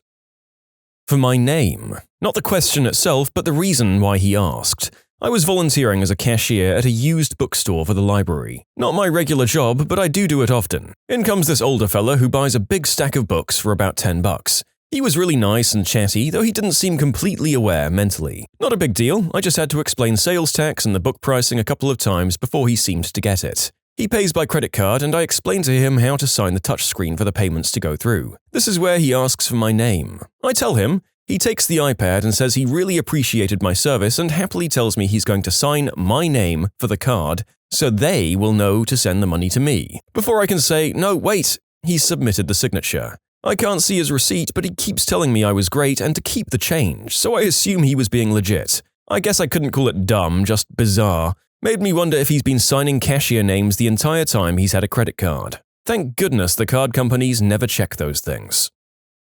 When I asked, for here or to go, I get a confused look followed by, what would you recommend? If they have to ask, definitely to go. Can we open the curtains to make the screen brighter while pointing at a projector and screen setup? She seriously thought that more light in the room would make everything brighter as if the projection was some sort of moving painting. I work in AV and I confirm that I've got this question. Also, I get, this doesn't look like it does on my computer. Of course, projecting light looks different than an LED display, especially when you rent the cheapest projector for the biggest screen size. I worked at Kinko's and on 3 separate occasions different people angrily asked me why I returned their faxed document to them. They thought that a fax machine was some kind of Willy Wonka thing that sent their original piece of paper to the recipient. A few years ago, far more recent than it should be, I had to send a document to the local council. They asked me to fax it. I asked if I could just scan and email it, and they said no because we need the original. As a 30-year-old who doesn't actually know what a fax is or how it works, I still have the basic sense to know that it doesn't consume the documents fed into it, send the raw material through the ether and reassemble it as the original document on the other side. I think if we'd developed literal teleportation, we would have found other uses for it. I used to work in a call center for a large bank, and a customer phoned while he was in one of the branches and said the queue was too big, so he wanted me to help him. I asked what his query was, and he said the ATM was broken, so he had to withdraw cash. I asked how I could possibly help him withdraw cash from the bank over the phone, and he said, "Why can't you just fax it to me?" Renovating a major hospital when the owner changes their mind again and wants to change the plan after we've started construction. You guys can take care of that, right? With no extra cost? Oh, and the end date won't change, will it? We sure as frick can't, Steve, and it sure as frick will. Those changes are going to cost another $100,000, and now we need to go and buy completely different materials and figure out what the frick you're talking about. The schedule is effed now. This is why construction never ends on the first given end date. I love arguing over change orders. It's seriously my favorite part of the job. You signed a contract for a Chevy and now you want a Cadillac? Frick you, pay me.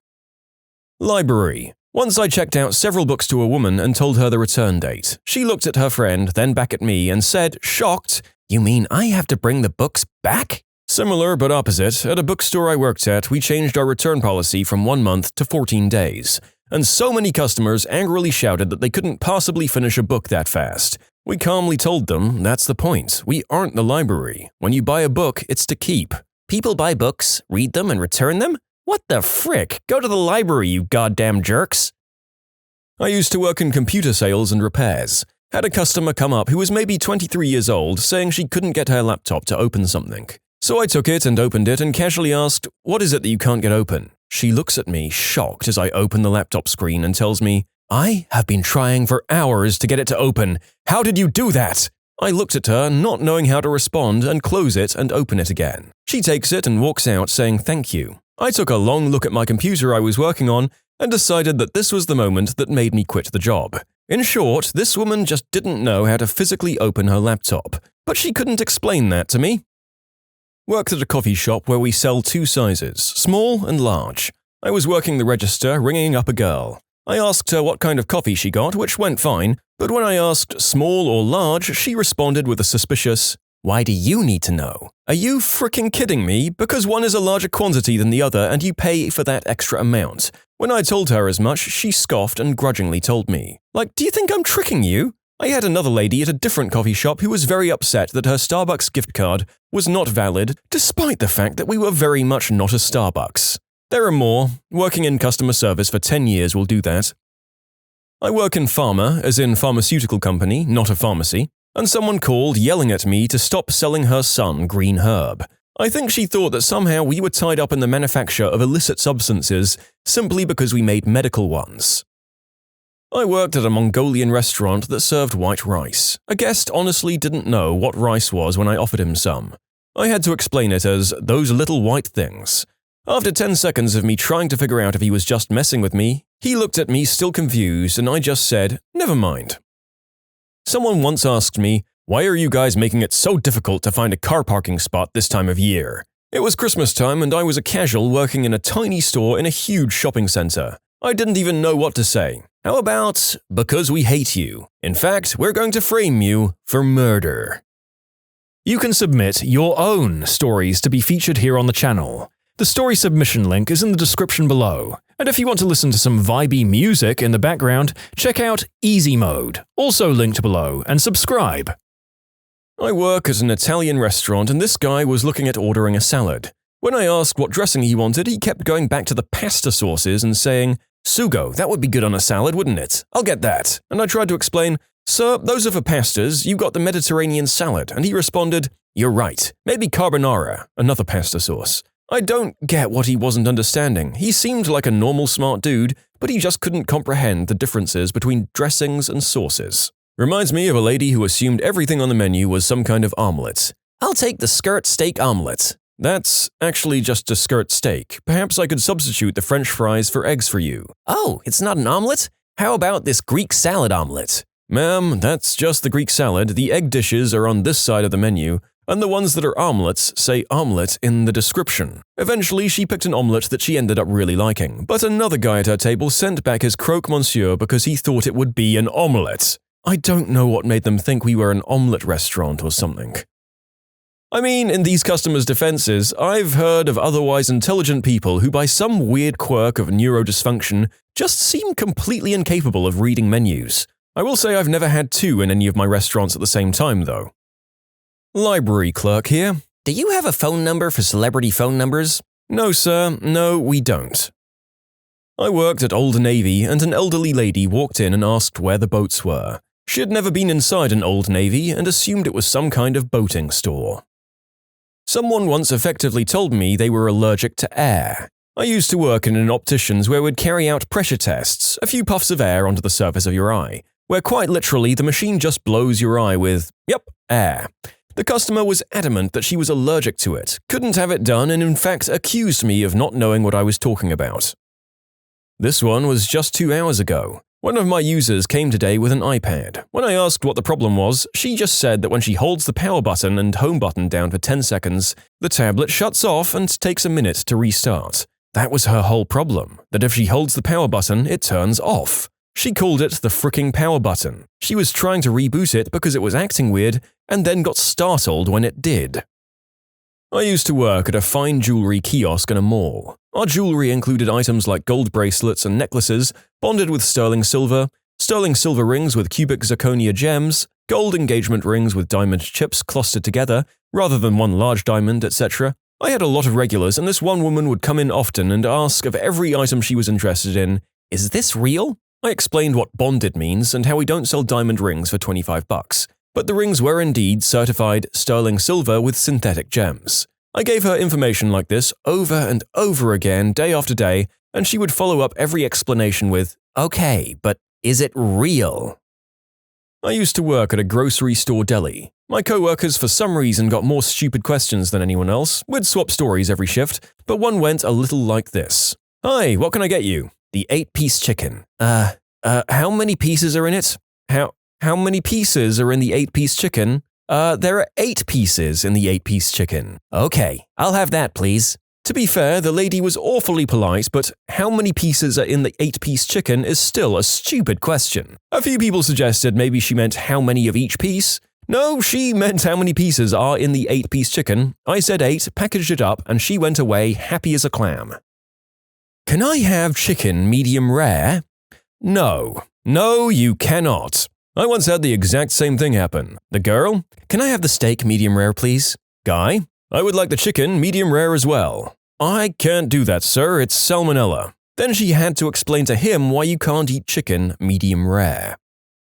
When my brother was 15 and working at Woolworth's supermarket, a woman asked him the quantities of paracetamol she could administer to the kids. He said, "The only advice I can give you is to not take medical advice from a 15-year-old. She just stormed off like he was rude. Being a good bloke, he got me a job there too. I had this bogan come up and we had this lovely interaction. They said, 'You got any more of that purple crap?' I'm sorry?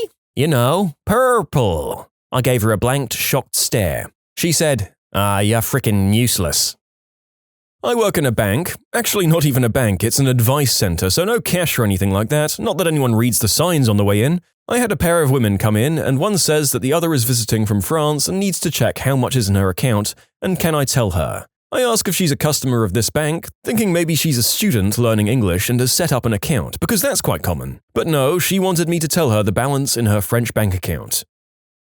Work at a zoo, and one year they did a big TV advert to highlight Night Zoo, since we're open until 9 p.m. during summer. At around noon, a woman asked me where was the night zoo. I said, here, but in 6 hours. Working as a flight attendant, London to Miami, in business class. Mum with 1 toddler and 1 5-year-old boards and immediately spots me and asks, where's the crash? I'd like to clarify, my airline does not and has never offered a childcare on board. She was adamant that we should and continued to palm her children off on the crew for the rest of the flight. Luckily, the kids were fairly quiet.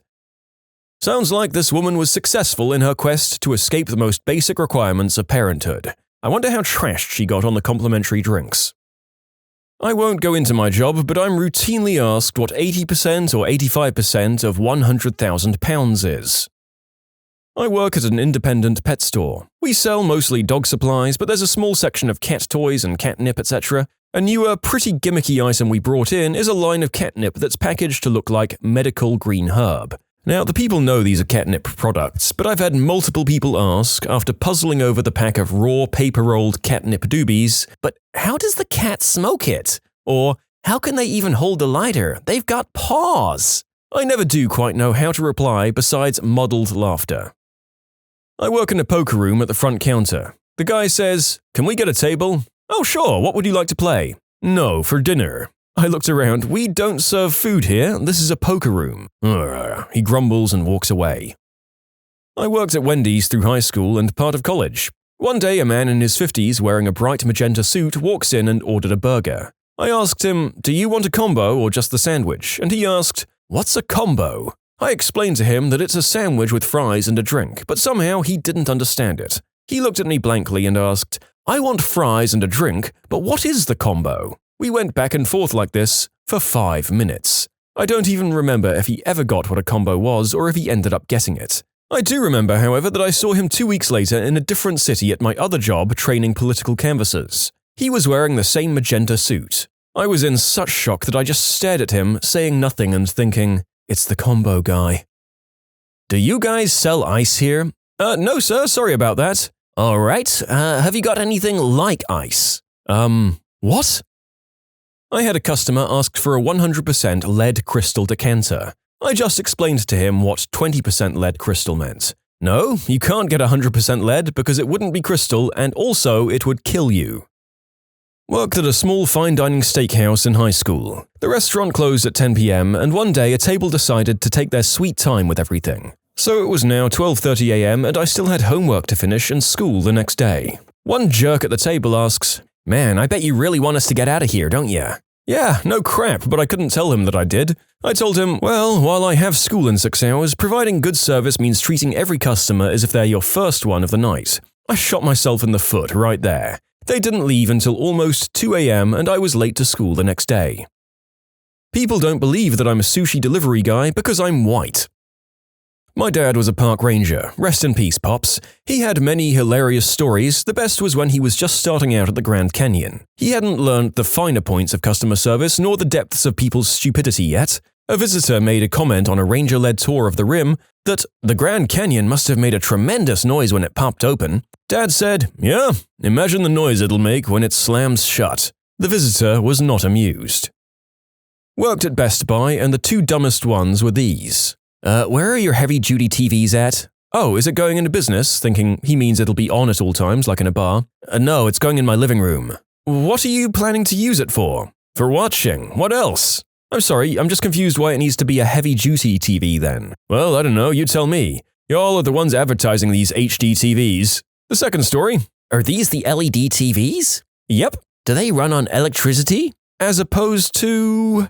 I don't know. Yes, sir. They still need electricity. I have so many questions as to this person's age and how he hadn't accidentally stopped breathing before this point. I'm a PI. I was investigating a murder and I found an old couple who were friends of the victim and he would occasionally come over to their house. I asked them when the last time the victim came over was, and they spent about 5 minutes arguing back and forth with each other whether it was before or after the murder. I was a driver in Honolulu. Picked up a couple that were there on their honeymoon from England. After about 20 minutes, the woman says to me, "So, we're on an island, right?" I honestly thought she was joking until the husband starts saying, "What the heck do you think we've been flying over for the last day?" I live in Canada. I was going on a trip to Florida for a few weeks and driving down with my then girlfriend. She seriously believed we were going across the ocean. So first of all, her geographical knowledge is like an 8-year-old level. And second, we were frickin' driving. I don't know how she thought we'd be able to drive a car across the ocean. She was dumber than a bag of frickin' rocks. A business client asked me if I could recover a file he deleted. I said, possibly, and asked when he deleted it. He deleted it years ago. I work at an animal shelter. A drunk woman asked me if she could have a kitten for free because it was broken. The kitten had one eye. Oh boy, I have a good one. While stationed in Italy in the Navy, a higher-up, E7, in the IT department came to us to ask why our ship's SATCOM, satellite communications, were offline. We told him it was a connectivity problem and it'd be up shortly. He then proceeded to ask why we can't just hardwire it via Ethernet. One of my friends got asked, are handicapped people born with a wheelchair? When you subscribe, make sure to hit the bell to turn on notifications. Put the playlist on in the background to finish listening to all the stories, or if you want some vibey music to put on in the background, check out easymode. If you like Am I the Genius, give Am I the Jerk a shot. Everything linked in the description.